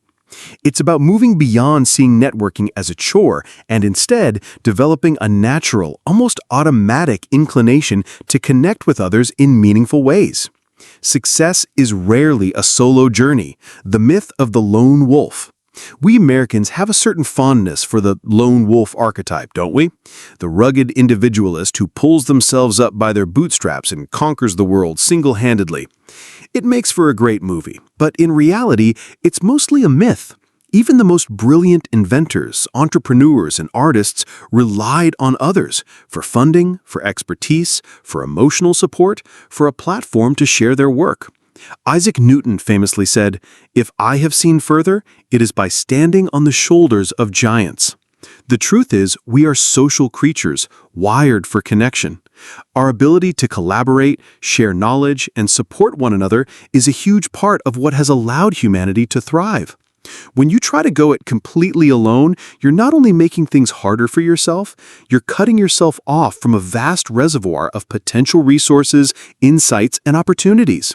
Developing a connection reflex means recognizing this interdependence and proactively engaging with the people around you, not as competitors, but as potential allies and collaborators on your path to success and theirs. The reflex of genuine curiosity about others. So, how do you start building this connection reflex? It begins with something surprisingly simple: genuine curiosity about other people. Think about it. When you meet someone new, what's your default mode? Are you waiting for your turn to talk? Are you sizing them up? Or are you truly interested in learning about them, their experiences, their passions, their challenges, their perspectives? A reflexive curiosity about others is magnetic. People are naturally drawn to those who show a sincere interest in them. It makes them feel valued, understood, and more willing to open up and connect. How to cultivate this reflex of genuine curiosity? Ask open-ended questions. Instead of questions that can be answered with a yes or no, ask questions that encourage elaboration. What are you most excited about working on right now? Is better than, are you busy? What led you to this field? Is more engaging than, do you like your job? Listen actively. Remember Chapter 5? Don't just wait for a pause to jump in. Truly listen to what they're saying, both verbally and non-verbally. Ask follow-up questions that show you're engaged. Look for common ground, but also appreciate differences. Finding shared interests is great, but also be curious about what makes them unique. What can you learn from their different experiences or viewpoints? Remember small details. If someone mentions their kid is in a soccer tournament or they're excited about an upcoming trip, try to remember it. Bringing it up later shows you were paying attention and genuinely care. Put away your phone. When you're talking to someone, give them your undivided attention. Nothing shuts down connection faster than someone who's half listening while scrolling through their feed. When genuine curiosity becomes your default way of interacting, you'll find that building rapport and making connections feels less like work and more like a natural, enjoyable process. Building authentic relationships versus transactional networking. Let's address the elephant in the room, networking. For many, this word conjures up images of schmoozing at stuffy events, awkwardly exchanging business cards, and trying to figure out, what can this person do for me? That kind of transactional, self-serving approach rarely leads to strong, lasting connections. It feels inauthentic because it is inauthentic. The connection reflex is about something much deeper, building authentic relationships. Transactional networking focuses on immediate gain. What can I get? It's often short-term, superficial, and driven by a specific agenda. It feels like a means to an end. Authentic relationship building focuses on mutual value and long-term connection. How can we help each other? How can we learn from each other? It's driven by genuine interest, respect, and a willingness to give as well as receive. It feels like an end in itself. People can sense the difference. When you approach interactions with a genuine desire to connect, understand, and potentially help without an immediate expectation of return, you build trust. And trust is the currency of all strong relationships, personal and professional. This doesn't mean you can't have goals for your networking, but the primary focus should be on the person and the potential for a genuine connection, not just on what they can do for your career or business right now. The give first reflex, creating value for others as a path to your own success. One of the most powerful ways to cultivate authentic relationships and activate your connection reflex is to develop a give-first mentality. This means reflexively looking for ways to offer help, support, or value to others without expecting anything immediately in return. Adam Grant, in his excellent book, Give and Take, categorizes people into givers, takers, and matchers. While takers may achieve short-term wins, it's the givers, those who consistently look for ways to help others, who often achieve the greatest long-term success and build the strongest, most resilient networks. How to practice the give-first reflex? Share your knowledge or expertise. If you know something that could help someone, offer it freely. Make helpful introductions. If you know two people who could benefit from connecting, facilitate that introduction. Offer encouragement and support. Sometimes a kind word or a listening ear is the most valuable thing you can give. Share resources. If you come across an article, a tool, or an opportunity that you think someone else would find useful, pass it along. Listen generously. Simply being present and truly hearing someone can be a profound gift. Amplify others. Promote their work. Celebrate their successes. The beauty of the give first reflex is that it often creates a positive ripple effect. When you genuinely help others, they are more likely to want to help you in return, though that shouldn't be your primary motivation. It builds goodwill, strengthens relationships, and establishes you as a valuable, trustworthy person to know. It's the law of reciprocity in action, but driven by generosity rather than calculation. Identifying and cultivating mentors, allies, and supporters. As you build your connection reflex, you'll naturally start to identify different types of relationships that can support your growth. 3 key types are mentors. These are experienced individuals who can offer guidance, wisdom, and advice based on their own journeys. A good mentor can help you avoid common pitfalls, see new perspectives, and accelerate your learning curve. How to find them? Look for people you admire who are a few steps ahead of you in your desired field or area of development. Don't be afraid to respectfully ask for a bit of their time, e.g., could I buy you a coffee and pick your brain about X? Be prepared with specific questions. Allies, or peers or collaborators. These are people who are roughly at the same stage as you, perhaps with complementary skills or shared goals. Allies can offer mutual support, accountability, brainstorming partners, and a sense of camaraderie. They understand your current struggles and triumphs because they're often experiencing similar things. How to cultivate them? Look for people in your industry, your company, or your interest groups with whom you share a mutual respect and a desire for growth.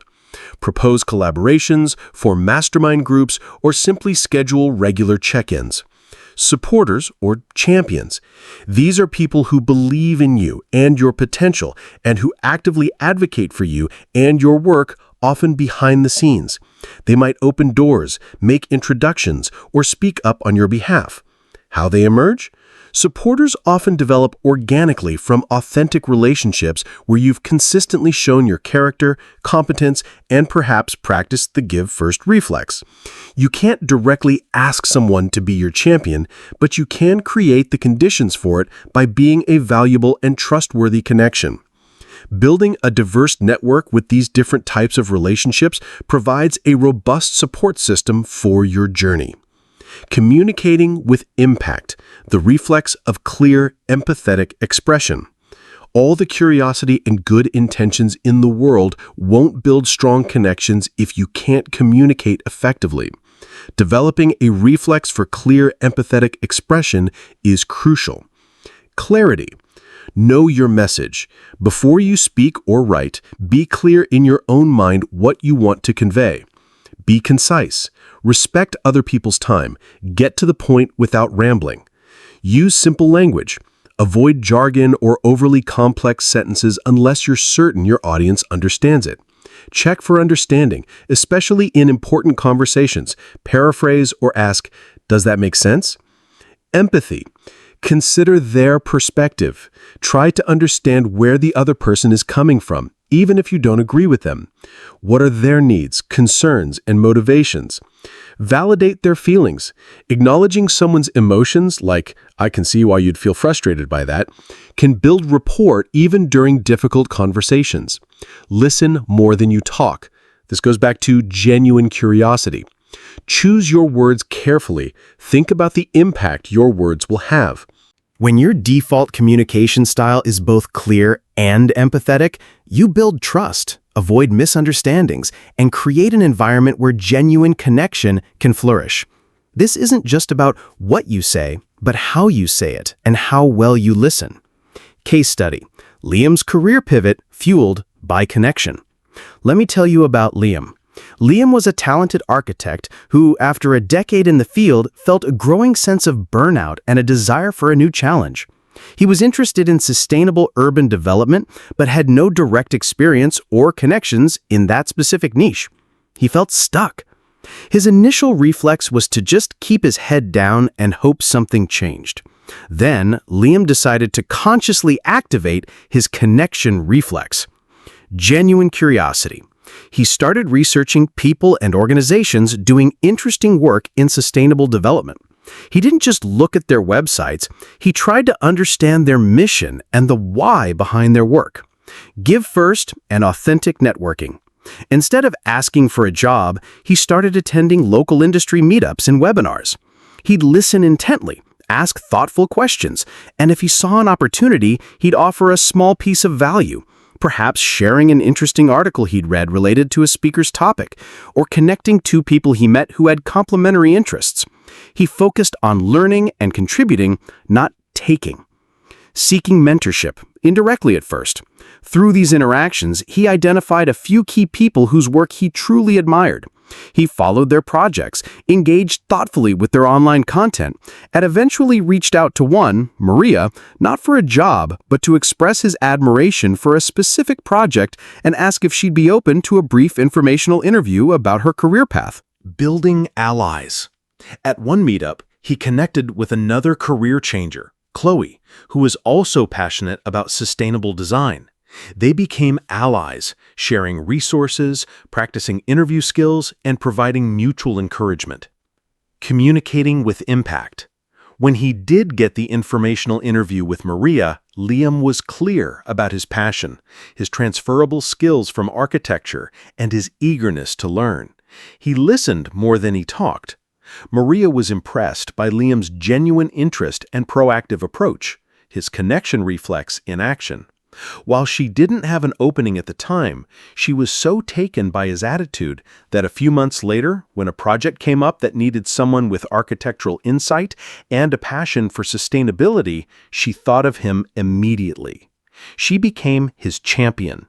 Liam successfully pivoted his career not just because of his skills, but because he consciously built bridges through authentic connection. He didn't wait for opportunities to find him. He went out and created the conditions for them through his relationships. Chapter 6 Summary. In this chapter, we've shifted our focus to the crucial role of relationships, exploring the connection reflex, your ingrained ability to build and nurture authentic connections that foster opportunity and support. We debunked the myth of the lone wolf success story, emphasizing that meaningful achievement is almost always a collaborative effort. The foundation of this reflex is genuine curiosity about others, leading to more meaningful interactions than superficial networking. We contrasted transactional networking with authentic relationship building, stressing the importance of focusing on mutual value and long-term connection over immediate personal gain. A key strategy for this is cultivating a give-first reflex, proactively looking for ways to add value to others without expecting an immediate return. We identified the importance of consciously identifying and cultivating relationships with mentors, allies, and supporters to create a robust network. Furthermore, we highlighted the necessity of developing a reflex for communicating with impact through both clarity and empathy, ensuring your interactions build trust and understanding.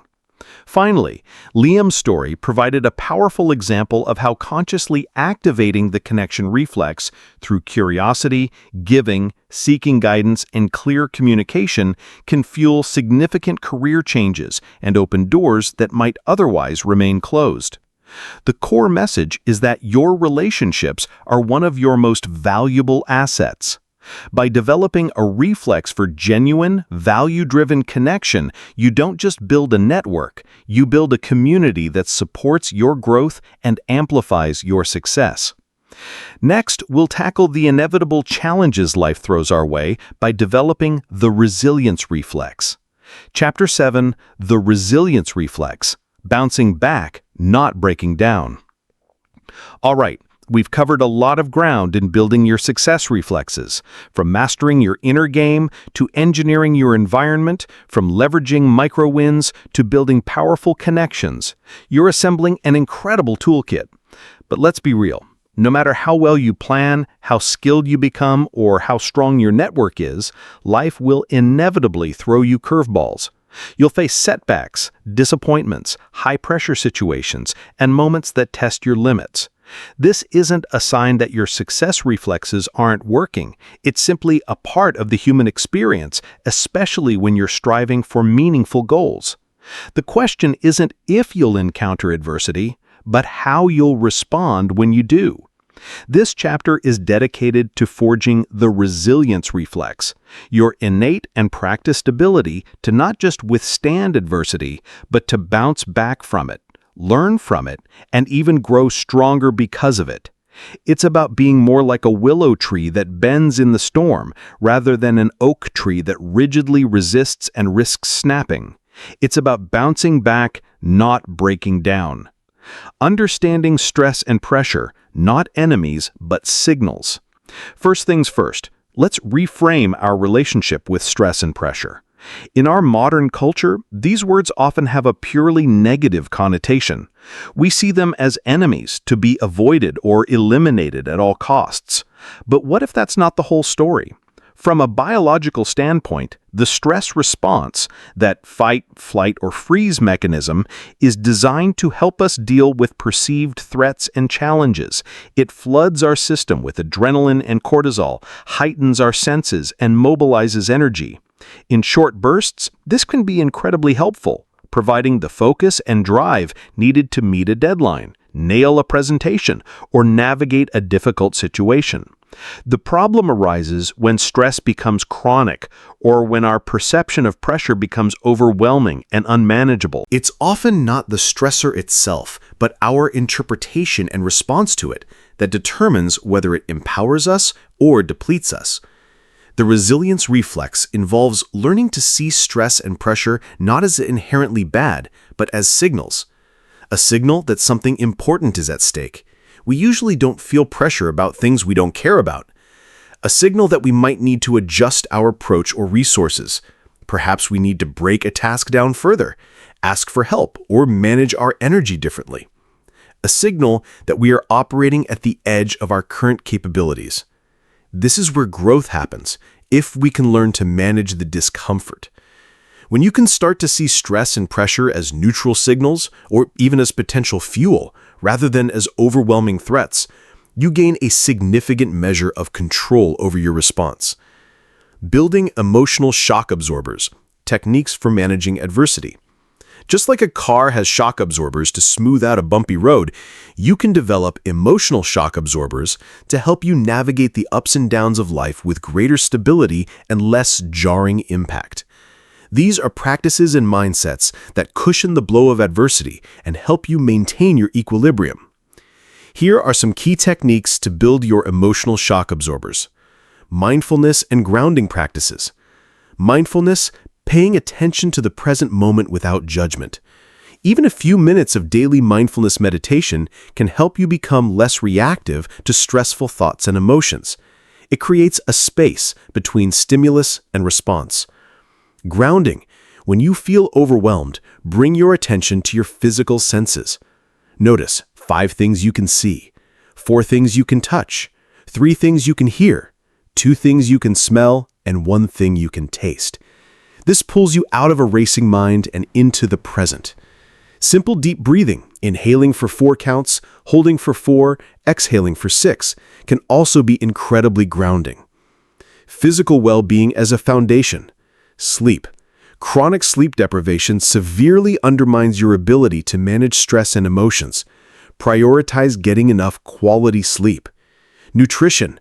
What you eat affects your mood and energy levels. A balanced diet provides the fuel your brain and body need to cope with stress. Movement. Regular physical activity is one of the most powerful stress relievers. It burns off excess cortisol and adrenaline and releases endorphins. Even a short walk can make a big difference. Emotional labeling and acceptance. Name it to tame it. Simply acknowledging and labeling your emotions, I'm feeling anxious right now, or I'm experiencing frustration, can reduce their intensity. Practice acceptance, not resignation. Acceptance means acknowledging the reality of a difficult situation or emotion without necessarily liking it or giving up. It is what it is, and I'm feeling X about it. Fighting your emotions often makes them stronger. Self-compassion. Treat yourself with the same kindness and understanding you would offer a good friend who is struggling. Acknowledge that suffering and setbacks are part of being human. Avoid harsh self-criticism, which only adds another layer of stress. These aren't quick fixes, but consistent practices that over time build your capacity to absorb and recover from emotional impacts, making your resilience reflex much stronger. The perspective shift reflex, reframing challenges to find the opportunity. One of the most powerful aspects of the resilience reflex is the ability to consciously reframe a challenging situation, to change the way you look at it, and therefore change the way you feel and respond to it. It's about finding a more empowering or constructive interpretation. When faced with a setback, your initial, unpracticed reflex might be to catastrophize. This is a disaster. Everything is ruined. Personalize. It's all my fault. I'm a failure. Or feel helpless. There's nothing I can do. A practiced perspective shift reflex, however, prompts you to ask different kinds of questions. What can I learn from this? Focuses on growth. What's one positive aspect of this situation, or one opportunity it might present, however small? Forces you to look for the silver lining. How might this challenge actually make me stronger or better prepared for the future? Sees adversity as a training ground. If you look back on this a year from now, how significant will it really seem? It puts it in a broader time perspective, often diminishing its immediate emotional weight. What would someone I admire for their resilience do or think in this situation? Borrows strength and perspective. What's within my control right now? Shifts focus from what you can't change to what you can influence, promoting a sense of agency. This isn't about denying reality or pretending something bad isn't happening. It's about consciously choosing the lens through which you view that reality. It's like changing the filter on a camera. The subject is the same, but the resulting image can be dramatically different. This reframing ability is a core component of psychological resilience. Mindfulness and self-regulation as foundational resilience skills. We touched on mindfulness earlier, but it deserves special emphasis here because it's so foundational to both recognizing your emotional state and developing the capacity to regulate it, which is the heart of resilience. Mindfulness cultivates self-awareness. Through mindfulness, you become more attuned to your internal signals, your thoughts, emotions, and physical sensations before they escalate into overwhelming reactions. You can catch the early warning signs of stress or frustration. Mindfulness creates a pause button. It helps you develop the ability to pause between a stimulus, the stressful event, and your response. In that pause, you have the freedom to choose a more resourceful or resilient response rather than reacting on autopilot with old unhelpful patterns. This is where your success reflexes can kick in. Self-regulation is the ability to manage your inner state. Once you're aware of what you're feeling, self-regulation involves using strategies like deep breathing, reframing, taking a short break, or a grounding technique to manage the intensity of those feelings and guide your behavior constructively. It's not about suppressing emotions, but about navigating them skillfully. Think of mindfulness as the training that builds your self-awareness muscle and self-regulation as the skill of using that awareness to steer your ship through stormy seas. Consistent practice in both is key to a robust resilience reflex. The power of a failure recovery ritual. When a significant setback or failure does occur, it can be helpful to have a predefined failure recovery ritual. This is a structured way to process the experience, extract the learning, and consciously move forward rather than getting stuck in rumination or self-blame. It helps make your recovery process more reflexive and less haphazard. Your ritual could include elements like acknowledge the emotion, the ouch moment. Allow yourself to feel the disappointment, frustration, or sadness without judgment, but set a time limit. Maybe you give yourself 15 minutes, an hour, or even a day, depending on the scale of the setback, to just feel it. Objective review, the what happened debrief, like Uda from Chapter 5. What was the goal? What actually happened? Just the facts. What went well, if anything? Don't skip this part. What didn't go as planned? What were the contributing factors, internal and external? Extract the lessons, the aha moment. What are the key takeaways from this experience? What will I do differently next time? What new skill or insight have I gained? Recommit or adjust, the okay, now what plan. Based on the lessons, do I recommit to the original goal with a new approach? Do I need to adjust the goal itself? What is my very next small step, micro action? Symbolic release, the letting go action. Some people find it helpful to do something symbolic to mark the end of dwelling on the setback and the commitment to move forward, like writing down the lessons and then tearing up the paper that detailed the failure, going for a run, or listening to an uplifting song. Having a structured ritual like this can transform a painful experience into a powerful learning opportunity and accelerate your bounce-back time. It helps to make resilience a more systematic process. Story. Liam, the athlete who used injury as a catalyst. Wait, I've used Liam before. My apologies, rule breaking on my part. Let's use a new name. Let me tell you about Marcus. Marcus was a collegiate basketball star, his sights firmly set on a professional career. He lived and breathed basketball. Then, during a crucial playoff game in his senior year, he suffered a devastating knee injury. His doctors told him his high-level playing days were likely over. His dream, the one he dedicated his life to, shattered in an instant. Marcus's initial reflex was despair. He felt lost, angry, and like his identity had been stolen. For weeks, he was adrift.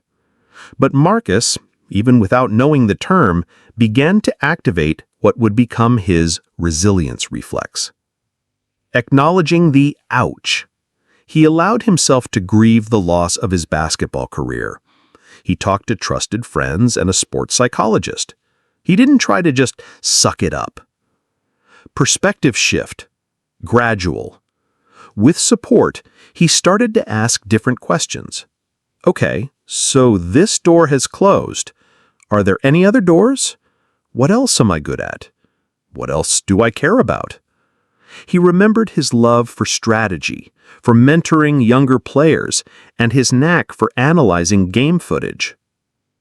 Finding opportunity in adversity.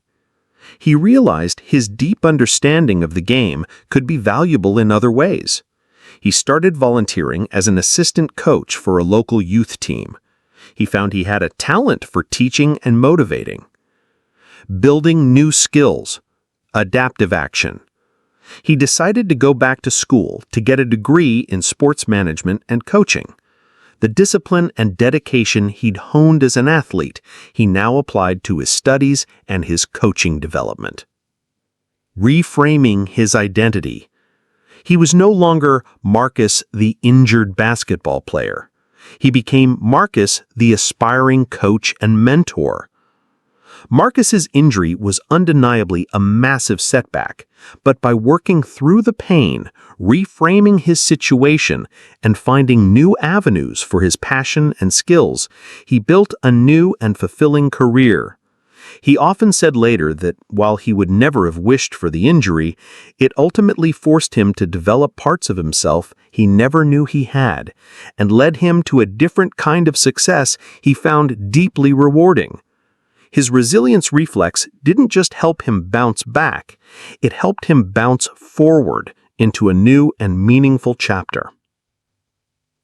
Chapter 7, Summary. In this chapter, we've tackled the critical skill of bouncing back from life's inevitable challenges by developing the resilience reflex. We began by reframing stress and pressure not as enemies, but as signals that can provide valuable information and even fuel. We explored practical techniques for building emotional shock absorbers, including mindfulness, grounding practices, prioritizing physical well-being, emotional labeling, and self-compassion, all of which enhance our ability to manage adversity. A core component of resilience is the perspective shift reflex, which involves consciously reframing challenges to find opportunities for learning and growth, rather than getting stuck in negativity. The foundational roles of mindfulness and self-regulation were emphasized as they cultivate the self-awareness and emotional management skills necessary to navigate difficult situations constructively. We also introduced the concept of creating a failure recovery ritual, a structured process to acknowledge emotions, debrief experiences, extract lessons, and consciously move forward after significant setbacks. Finally, the story of Marcus, the athlete who turned a career-ending injury into a catalyst for a new and fulfilling path in coaching, illustrated how the resilience reflex can help us not just recover from adversity, but actually grow stronger and discover new potentials because of it. The central message is that resilience isn't about avoiding difficulty. It's about developing the inner resources to navigate it effectively and emerge stronger. This reflex is crucial for sustaining long-term effort and achieving your most important goals.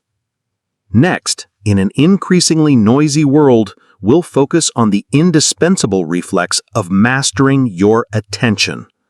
Chapter 8, The Focus Reflex, Mastering Attention in a Distracted World. We've covered a tremendous amount of ground in forging your success reflexes, from the inner game and micro-actions to environmental engineering, feedback loops, connection, and resilience. You're building a truly robust system for achievement, but there's one more foundational reflex that in today's hyper-connected, always-on world has become less of a nice-to-have and more of an absolute superpower: the focus reflex. Think about it. We are living in an age of unprecedented distraction. Notifications ping, emails flood in, social media beckons, and 1,000 tiny demands nibble away at our attention. The ability to concentrate deeply, to direct your mental energy purposefully towards a single important task has become increasingly rare and therefore increasingly valuable. This chapter is about reclaiming your attention. It's about developing an ingrained ability to resist distractions, to engage in deep, meaningful work, and to consciously direct your most precious mental resource, your focus, towards what truly matters. This isn't just about productivity. It's about the quality of your thinking, your creativity, and ultimately, your impact. The war for your attention and why it's critical to win. Let's not mince words. There is a war being waged for your attention. Countless companies, apps, and platforms are engineered by some of the brightest minds on the planet with one primary goal: to capture and keep as much of your eyeballs and mental bandwidth as possible. Their business models often depend on it. Every notification, every clickbait headline, every infinite scroll feed is a carefully designed weapon in this war. And if we're not consciously defending our attention, we're losing. The costs are significant: reduced productivity, constant task switching, and interruptions fragment our concentration, making it take far longer to complete tasks and increasing the likelihood of errors. Diminished quality of work. Deep, insightful, creative work requires sustained periods of uninterrupted focus. Shallow work, born from fragmented attention, rarely leads to breakthrough results. Increased stress and overwhelm. A mind constantly bombarded by stimuli and pulled in multiple directions feels scattered, anxious, and perpetually behind. Erosion of critical thinking and learning. The ability to process information deeply, make connections, and commit new knowledge to long-term memory is severely hampered by a distracted state. Winning this war, or at least carving out protected zones of focus within it, isn't just about getting more done. It's about preserving your ability to think clearly, create meaningfully, and live intentionally. The focus reflex is your primary defense and your most potent offensive strategy. Identifying your deep work zones and protecting them. Cal Newport, in his influential book Deep Work, defines it as professional activities performed in a state of distraction-free concentration that push your cognitive capabilities to their limit. These efforts create new value, improve your skill, and are hard to replicate. This is the kind of work that truly moves the needle, that leads to breakthroughs, and that provides a deep sense of accomplishment. But it cannot happen in an environment of constant interruption. To cultivate a focus reflex, you first need to identify when and where you can potentially engage in this kind of deep work. When are you most mentally alert? Are you a morning lark or a night owl? Schedule your most demanding deep work tasks for these peak cognitive periods. Where can you minimize distractions? This could be a specific room in your house, a quiet corner of a library, or even your office with the door closed and a "Do Not Disturb" sign. Noise-canceling headphones can be a godsend. How much time can you realistically block out? Even 60 to 90-minute blocks of uninterrupted deep work can be incredibly productive. Start with what's feasible and try to gradually increase it. Once you've identified these potential deep work zones in your schedule and environment, you need to protect them ruthlessly. Treat these appointments with your focus as non-negotiable meetings with your most important client, yourself. Techniques for training your attention muscle. Your ability to focus is like a muscle. It can be strengthened with consistent training, or it can atrophy from disuse and constant distraction. Here are some proven techniques to build your attention muscle and make deep focus more of a reflexive state. Time blocking. Instead of just having a to-do list, schedule specific blocks of time in your calendar for specific tasks, especially your deep work. 9 a.m. to 10:30 a.m., draft Chapter 8. This creates a commitment and a container for your focus. The Pomodoro Technique. This classic technique involves breaking your work into focused intervals, traditionally 25 minutes, separated by short 5-minute breaks. After 4 Pomodoros, you take a longer break, 15 to 30 minutes. How it builds focus? The timer creates a sense of gentle urgency. The short duration feels manageable, making it easier to resist distractions just until the timer goes off. The regular breaks prevent burnout and help reset your attention. Over time, you train your brain to sustain focus for these dedicated intervals. Single tasking as a superpower. More on this next. The opposite of multitasking. Commit to doing only one thing at a time. Mindfulness meditation. Again, we've talked about mindfulness for emotional regulation, but it's also a powerhouse for attention training. The core practice of repeatedly bringing your attention back to your breath or another anchor when your mind wanders is quite literally an exercise in strengthening your focus muscle. Gradual exposure. If you find it incredibly hard to focus for even short periods, start very small. Try to focus on one task for just 5 to 10 minutes without switching. Gradually increase the duration as your focus fitness improves. Consistency is key. Like physical exercise, short, regular sessions of focused attention training will yield better results than occasional heroic efforts. The reflex of saying no to distractions and non-essential commitments. One of the most crucial, yet often most difficult components of the focus reflex is learning to say no. No to internal distractions, the urge to quickly check email, glance at social media, or switch to an easier task when your deep work gets challenging. This requires self-discipline, which your attention training will build. No to external distractions. Coworkers dropping by unannounced when you're in a focus block, non-urgent notifications, requests that aren't aligned with your priorities. No to overcommitment. If your schedule is packed back-to-back with meetings and shallow tasks, you'll have no time or mental energy left for deep work. Learning to politely decline or defer non-essential commitments is vital for protecting your focus. Saying no isn't about being unhelpful or selfish. It's about recognizing that your attention is a finite, valuable resource, and you need to allocate it strategically to your most important work. A reflexive yes to every request is a recipe for a distracted, overwhelmed, and unfocused life. Developing a polite but firm no script can be helpful. Thanks for thinking of me, but I can't take that on right now as I'm focused on X. I'd love to help, but my schedule is fully committed for the next time frame. Could we connect after that? That sounds interesting, but it doesn't align with my current priorities. This becomes easier as you gain clarity on what your deep work priorities truly are. Single tasking as a superpower. Our brains are not wired for multitasking, despite what many of us believe. When we think we're multitasking, we're actually task switching, rapidly shifting our attention between different things. This comes at a significant cognitive cost. It takes time and mental energy to switch between tasks and reorient. It increases the likelihood of errors. It raises stress levels. It trains our brains for distraction, making sustained focus harder. Single tasking, on the other hand, is the art of doing one thing and only one thing at a time with your full attention. This is where deep work happens. This is where you produce your best quality thinking. How to cultivate the single tasking reflex? Clear your workspace, physical and digital.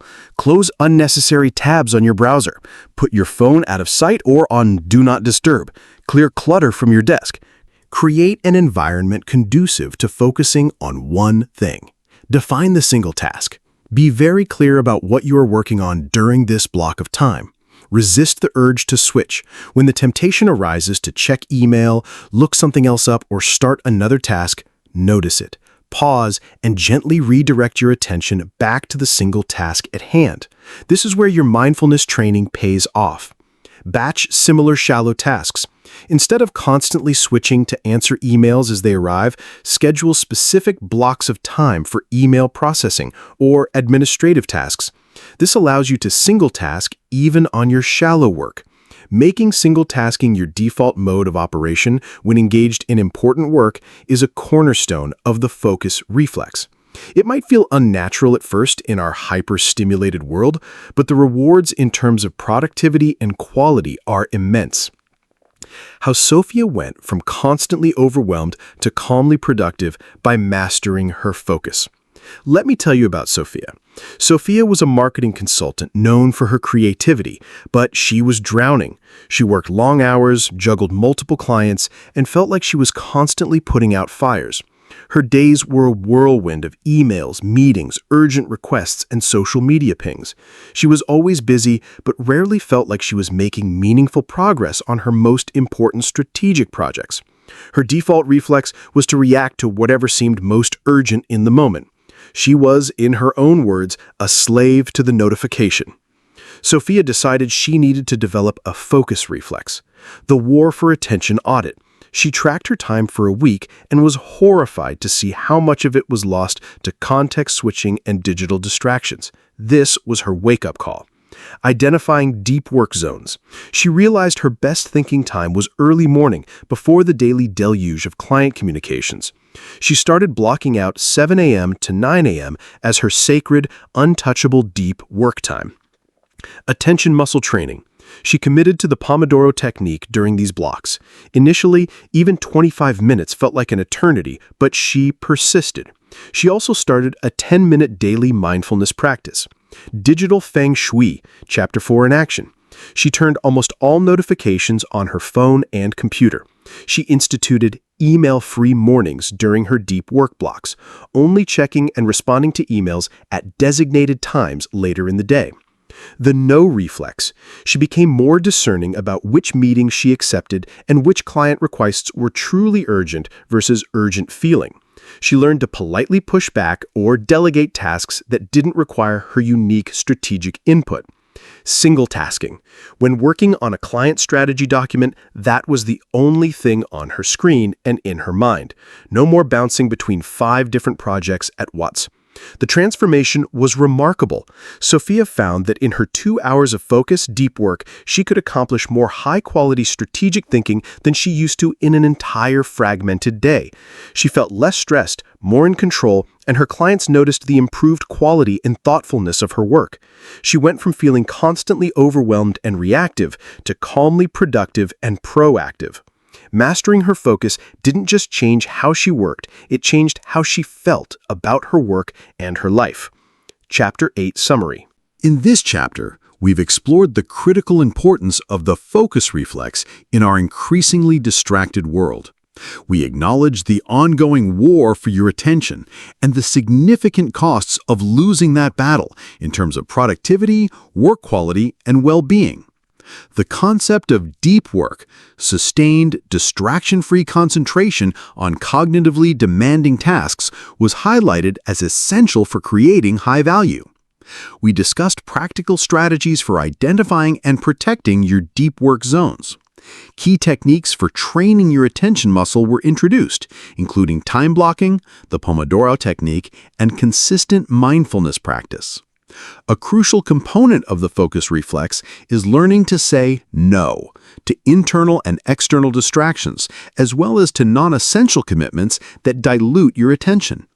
We emphasize the power of single tasking over the myth of multitasking, explaining how focusing on one thing at a time enhances quality and efficiency. Finally, Sophia's journey from a constantly overwhelmed consultant to a calmly productive strategist illustrated how consciously developing the focus reflex through dedicated deep work time, attention training, taming digital distractions, and embracing single tasking can lead to profound improvements in both output and peace of mind.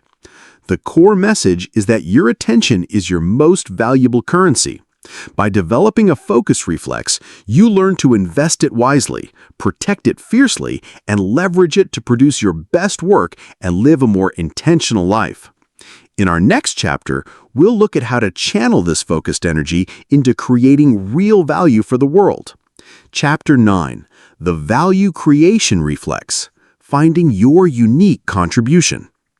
We've journeyed through a lot together in developing your success reflexes.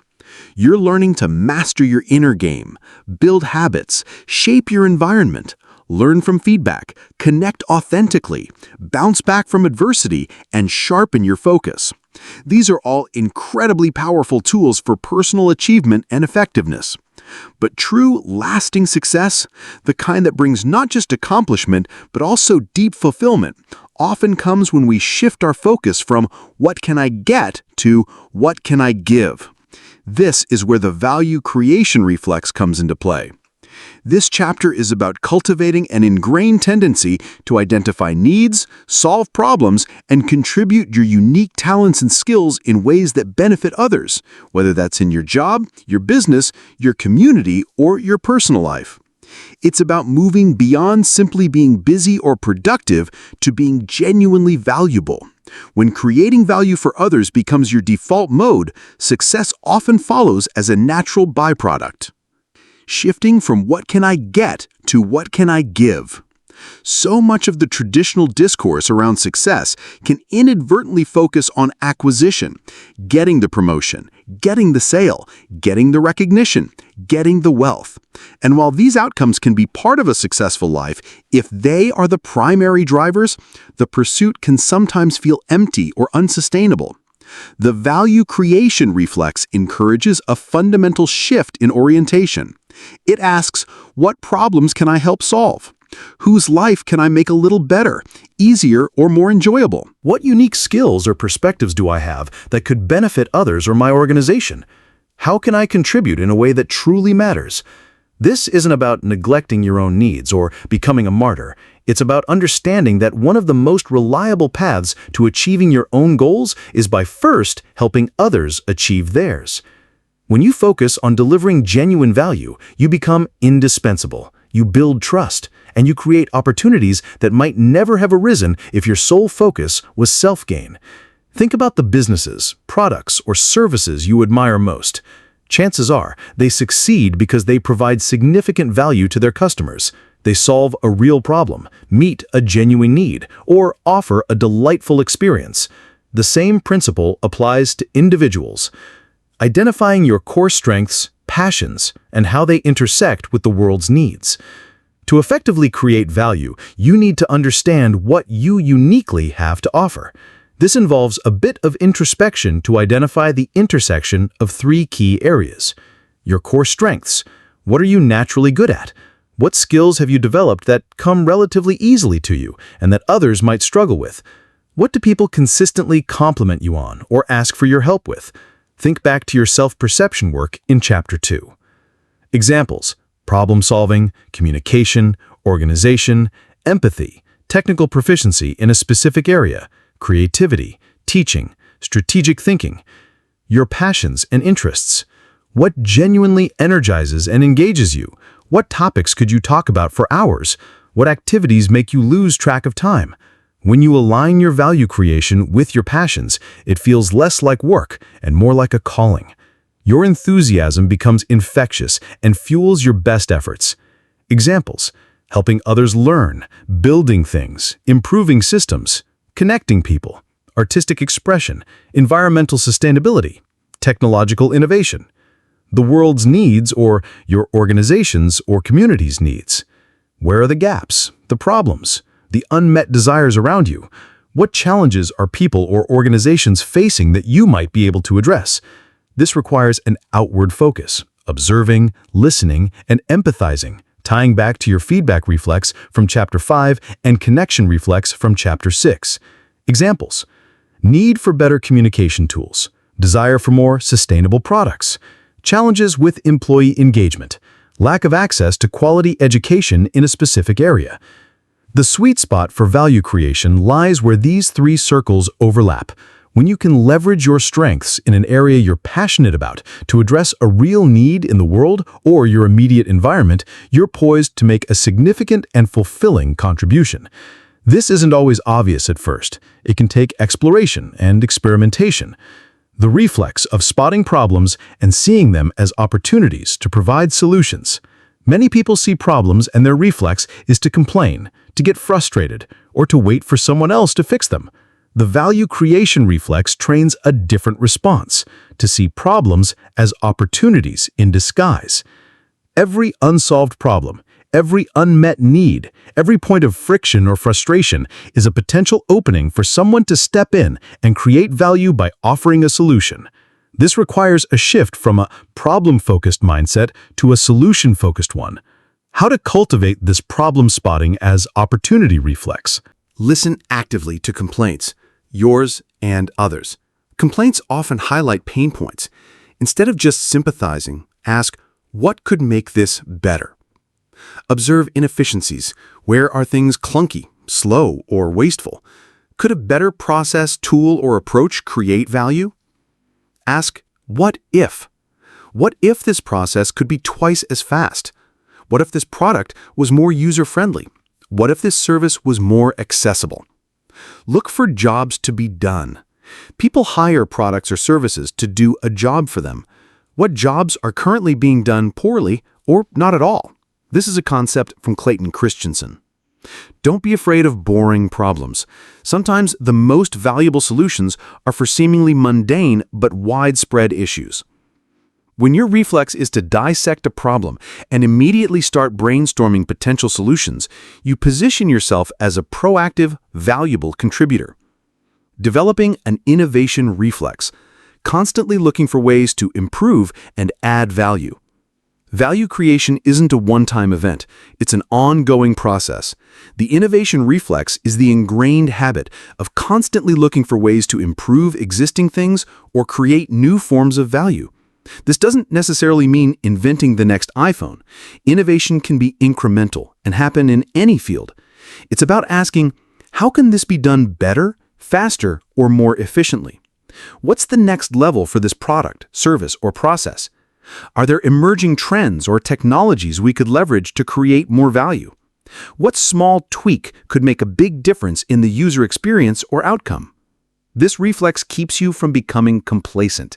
It ensures that you and your organization, if applicable, remain relevant and continue to meet evolving needs. It's about a mindset of continuous improvement, Kaizen, applied to value creation. From employee to intrapreneur or entrepreneur, taking ownership of value creation. The value creation reflex is powerful, whether you're an employee, an entrepreneur, or anything in between. As an employee, becoming an intrapreneur is someone who acts like an entrepreneur within a larger organization.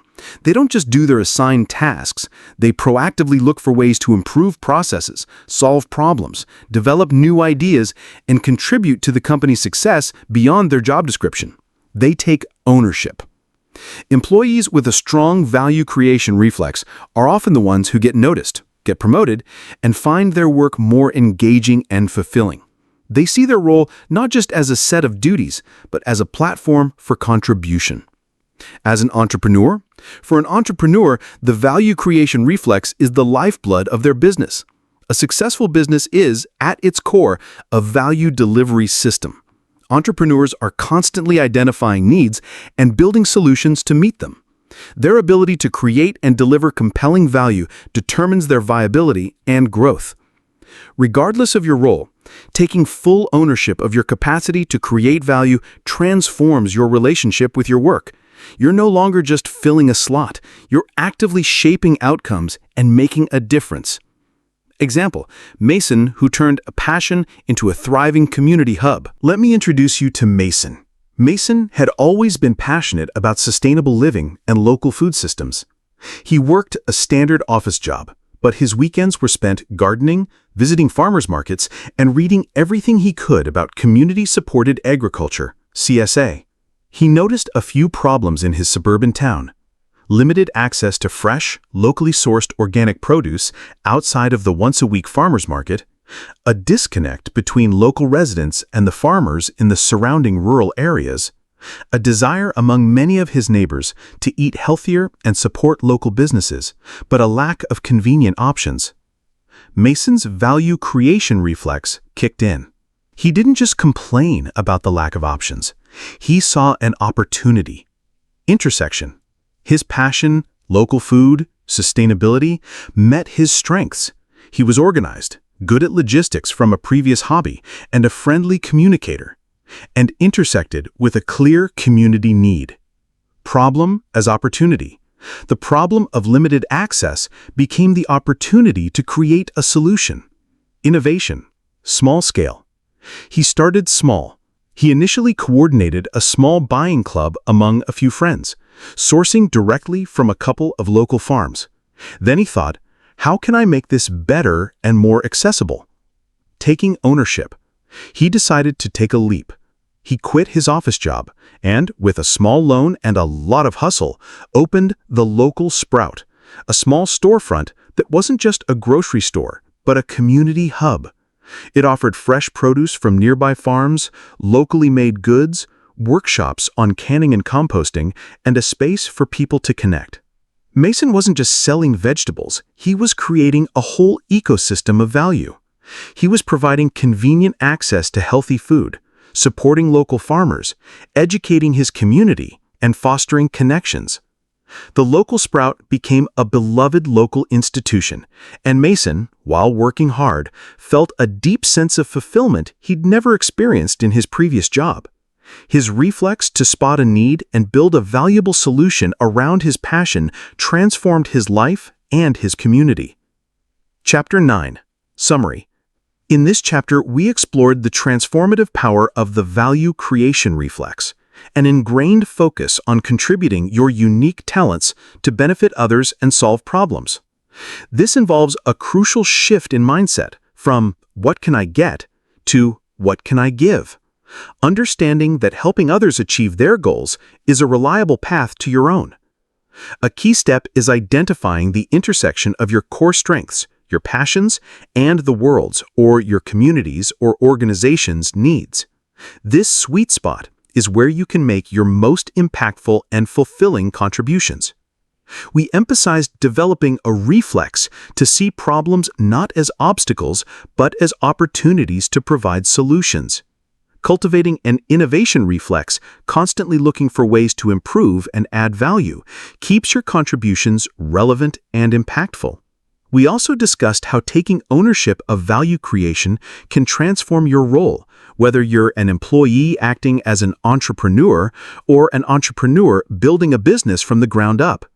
Finally, Mason's story of turning his passion for sustainable living into the local Sprout, a thriving community hub, illustrated how identifying a need, leveraging personal strengths and passions, and taking ownership can lead to both significant impact and deep personal fulfillment.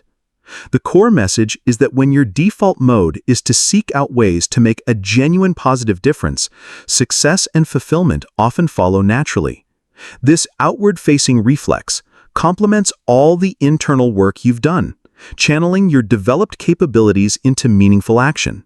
In our final chapter, we'll discuss how to sustain all these reflexes for a lifetime of growth and achievement. Chapter 10. Sustaining the reflex, the lifelong practice of growth. Well, here we are. We've been on quite a journey together, haven't we? From understanding the very concept of the success reflex to rewiring your mental blueprint, harnessing micro-wins, engineering your environment, mastering feedback, building connections, cultivating resilience, sharpening your focus, and channeling it all into creating value. You've accumulated an incredible arsenal of insights and strategies. But as with any powerful set of tools, the real magic happens not just in acquiring them, but in using them consistently, skillfully, and adaptively over the long haul.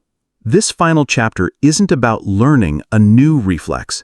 It's about sustaining and evolving all the success reflexes you've begun to build. It's about transforming this from a project you've undertaken by reading this book into a lifelong practice of growth, achievement, and fulfillment. Because here's the truth. Developing your success reflexes isn't a one-and-done deal. It's not like flipping a switch and you're set for life.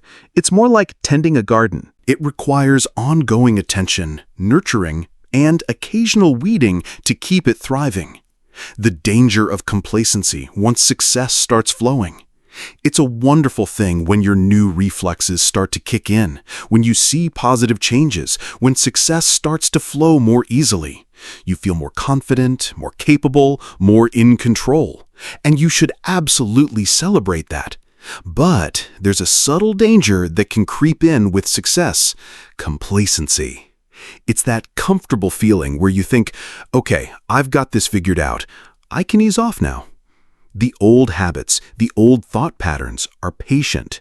They're like weeds that will happily reclaim the fertile ground of your mind if you stop tending to your new, more deliberately cultivated plants.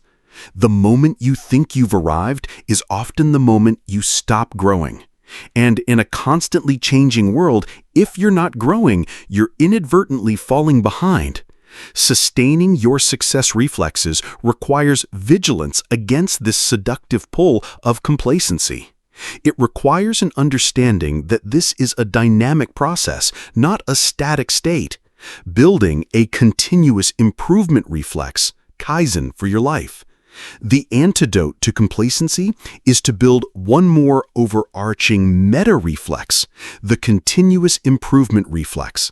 This is the Japanese concept of Kaizen, often translated as change for the better or continuous improvement. It's a philosophy that has transformed industries, and it can transform your life. A continuous improvement reflex means that as a default, you are always observing, paying attention to what's working and what's not working, your feedback reflex in action. Is there a slightly better way to do this? Could this reflex be even more effective? Am I still aligned with my core values and goals? Learning, actively seeking new knowledge, skills, and perspectives that can enhance your reflexes and your understanding of the world. Experimenting, being willing to try small tweaks and adjustments to your routines, your environment, and your approaches. Iterating, making small, incremental improvements consistently over time. This isn't about striving for some unattainable perfection or constantly feeling like you're not good enough. It's about a joyful, curious engagement with your own growth. It's about seeing yourself as a lifelong learner and a work in progress, always capable of becoming a little bit better, a little bit wiser, a little bit more effective. When continuous improvement becomes your default mode, you're not just maintaining your success reflexes, you're refining and strengthening them over time, ensuring they remain robust and relevant. The importance of regular review and recalibration of your reflexes. Part of the continuous improvement reflex is setting aside dedicated time for regular review and recalibration. Just like you take your car in for periodic maintenance, your internal success reflex system benefits from regular checkups. This could be daily, micro-review, a few minutes at the end of the day to reflect. What went well? What was challenging? What success reflexes did I use effectively? Where could I have applied them better? What's one small adjustment I can make tomorrow? Weekly, tactical review. A slightly longer session, maybe 30 to 60 minutes, to review your progress on your key goals, assess how your keystone habits are faring, identify any emerging roadblocks, and plan your priorities for the upcoming week. Are your micro-triggers still effective? Is your environment still supporting you? Monthly or quarterly review. A deeper dive. Are your goals still relevant and inspiring? Are your core beliefs aligned with where you want to go? Are there any larger adjustments needed to your strategies or your environment? Are there new skills you need to develop? Annually, vision review. A chance to look at the big picture. How have you grown over the past year? What are your major aspirations for the year ahead? Is your definition of success evolving? The specific cadence is less important than the consistency of the practice. These review periods are when you consciously step back from the doing and engage in the thinking and adjusting that keeps your success reflexes sharp and aligned. They are your scheduled opportunities to fight complacency and ensure you're still on the path you truly want to be on. Mentoring others as a way to reinforce your own success reflexes. One of the most powerful and often overlooked ways to sustain and deepen your own success reflexes is to help others develop theirs. When you teach or mentor someone, you are forced to clarify your own understanding. You can't explain something effectively if you don't truly grasp it yourself. Articulate the principles. Putting these concepts into words for someone else solidifies them in your own mind. You become more conscious of practicing what you preach. See the challenges from a new perspective. Helping someone else navigate their roadblocks can give you fresh insights into your own. Experience the joy of contribution. Value creation reflex. Seeing someone else grow and succeed because of your guidance is incredibly rewarding and motivating. Whether it's formally mentoring a junior colleague, coaching a youth sports team, or simply sharing what you've learned with a friend who's struggling, the act of guiding others reinforces your own commitment to these principles and keeps them alive and active in your own life. It's a beautiful win-win. Leaving a legacy. How your developed reflexes can inspire and impact others. As you live and breathe your success reflexes, you become a walking, talking embodiment of these principles. People will notice. Your consistency, your resilience, your focus, your ability to connect and create value. These qualities become an unspoken inspiration to those around you. This isn't about seeking recognition, but about understanding the ripple effect of your personal development. Your children, your colleagues, your friends, your community members, they are all influenced by the example you set. When they see you bounce back from a setback with grace and determination, resilience reflex, they learn that it's possible. When they observe you consistently making small progress on important goals, micro-wins reflex, they see the power of steady effort. When they experience your genuine curiosity and willingness to help, connection and value creation reflexes, they feel valued and may be inspired to act similarly. The legacy you leave isn't just about what you achieve, it's about who you become in the process and how that becoming inspires and uplifts others. By cultivating your success reflexes, you're not just building a better life for yourself, you're contributing to a better world. One positive interaction, one resilient response, one valuable contribution at a time. The success reflex as a journey, not a destination. If there's one final thought I want to leave you with, it's this. The pursuit and practice of your success reflexes is a journey, not a destination. There will be days when you feel like you're firing on all cylinders, and days when you stumble. There will be periods of rapid growth and periods of quiet integration. All of it is part of the process. Embrace the imperfections. Be kind to yourself when you slip. Celebrate the small victories, and always keep learning and growing. The goal isn't to achieve some mythical state of perfected reflexes, but to remain engaged in the lifelong practice of becoming the most capable, resilient, focused, connected, and value-driven version of yourself. Final thoughts from Isabella, the seasoned executive. I recently had coffee with Isabella, a highly respected executive I've known for years. She's navigated economic downturns, industry disruptions, and intense personal challenges, all while building an incredible career and a fulfilling personal life. I asked her what she felt was the secret to her sustained success and well-being. She smiled and said, it's not one big thing, it's 1,000 little things that have become, reflexes. It's the reflex to ask, what's the opportunity here when things go wrong? It's the reflex to block out time for deep thinking, even when my calendar is screaming. It's the reflex to truly listen when someone is talking and to always look for a way to help my team members grow. It's the reflex to get back up after a hit, dust myself off, and learn something. These weren't things I was born with. I built them, sometimes painfully, over years, and I'm still working on them every single day. Isabella's words perfectly capture the essence of this book. The success reflex isn't an endpoint. It's a way of being, a way of operating that you consciously cultivate and then continue to refine throughout your life. Chapter 10 Summary. In this concluding chapter, we focused on sustaining and evolving your success reflexes for a lifetime of growth. We highlighted the danger of complacency once success begins to flow and emphasized that developing these reflexes is an ongoing practice, not a one-time achievement.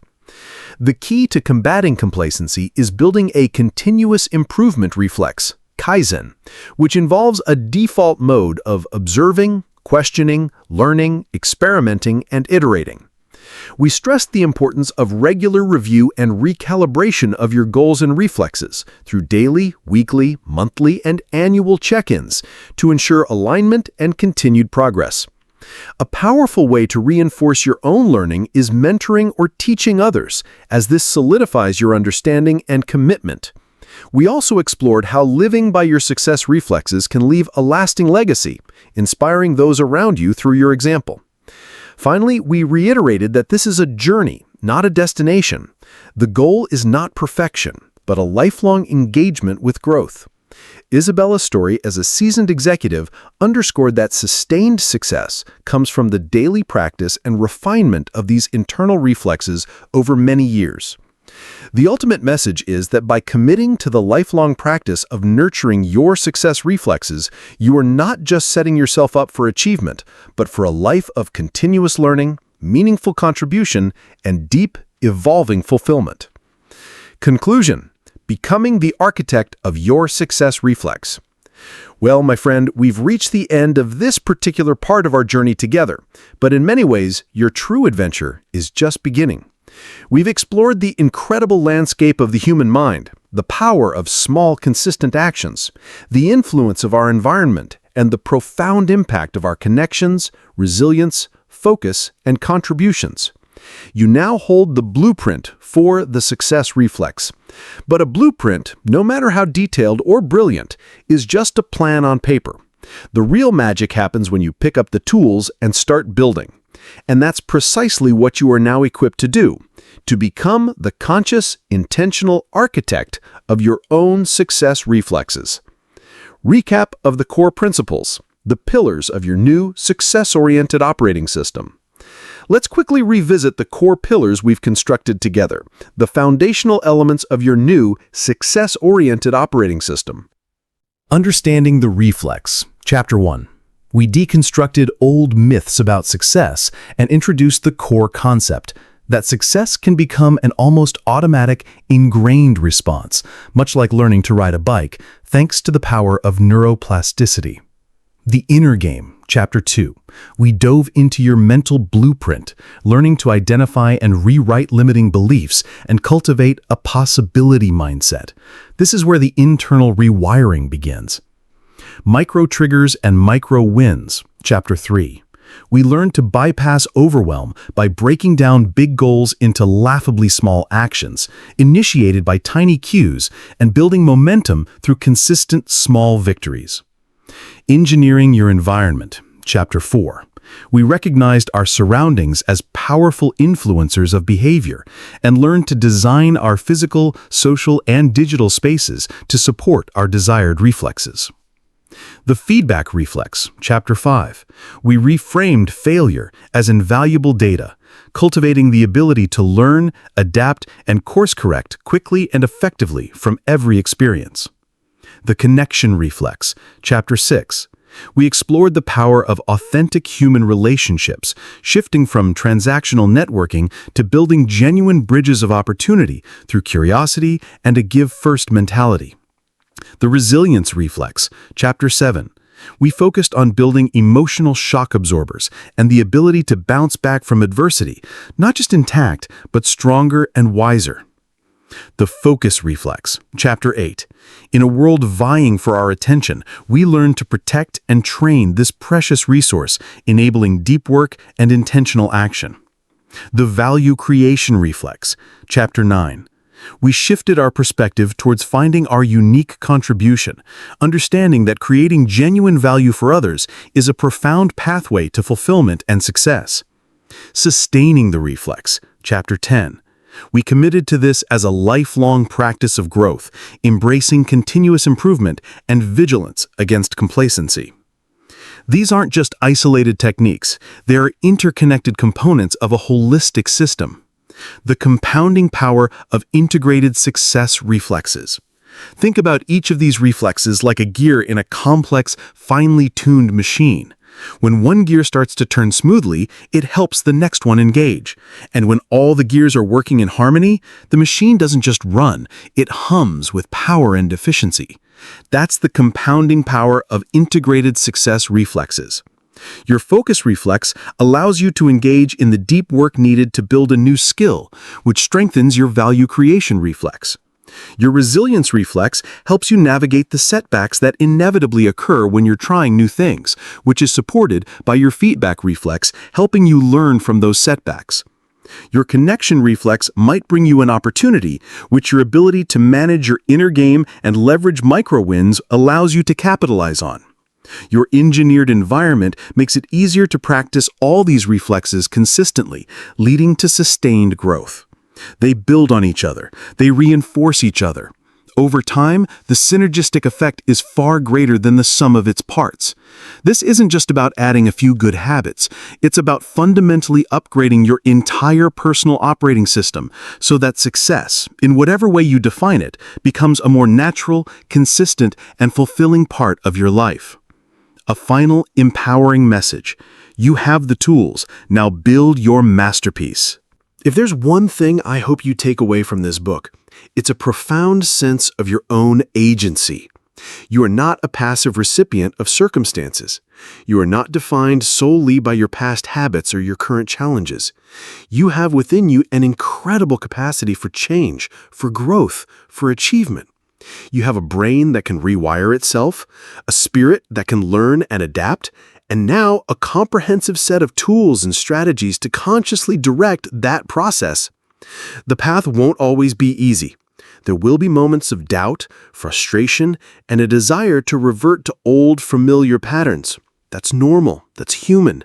But now you know what to do. You know how to recognize those moments, how to apply the principles we've discussed, and how to get back on track. This book has been your guide, your initial instructor. But the real work, the real artistry, begins now, as you take these concepts and weave them into the unique fabric of your own life. You are the architect. You are the builder.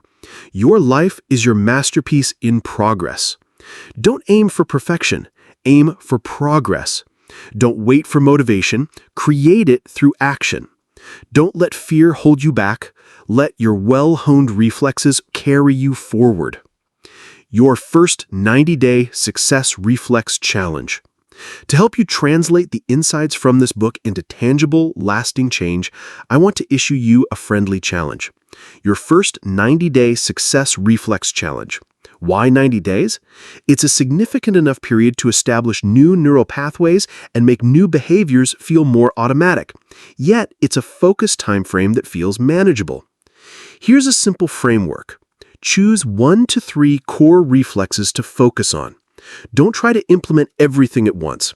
Select the 1 to 3 reflexes from this book that you feel would make the most immediate positive impact on your life right now. Example, the micro-wins reflex for a key project, the focus reflex for your work, and the resilience reflex for managing stress. Identify specific micro-actions and triggers.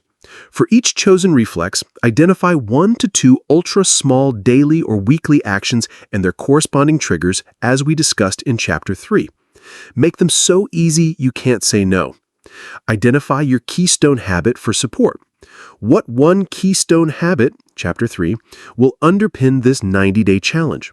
Example, 10 minutes of daily journaling to track progress and reflect, a morning mindfulness practice to support focus and resilience. Set up your environment, Chapter 4. Make at least one tangible change to your physical, digital, or social environment this week to support your chosen reflexes. Track your progress simply. Use a journal, a calendar, or a simple app. The act of tracking reinforces commitment and provides valuable feedback. Focus on consistency over quantity. Schedule weekly check-ins, Chapter 10. Dedicate 30 minutes each week to review your progress, celebrate small wins, identify challenges, and make small adjustments. Find an accountability partner, optional, but highly recommended, Chapter 6. Share your 90-day goals with a trusted friend, colleague, or family member and agree to check in regularly. This isn't about a massive overhaul overnight. It's about focused, consistent application of these principles.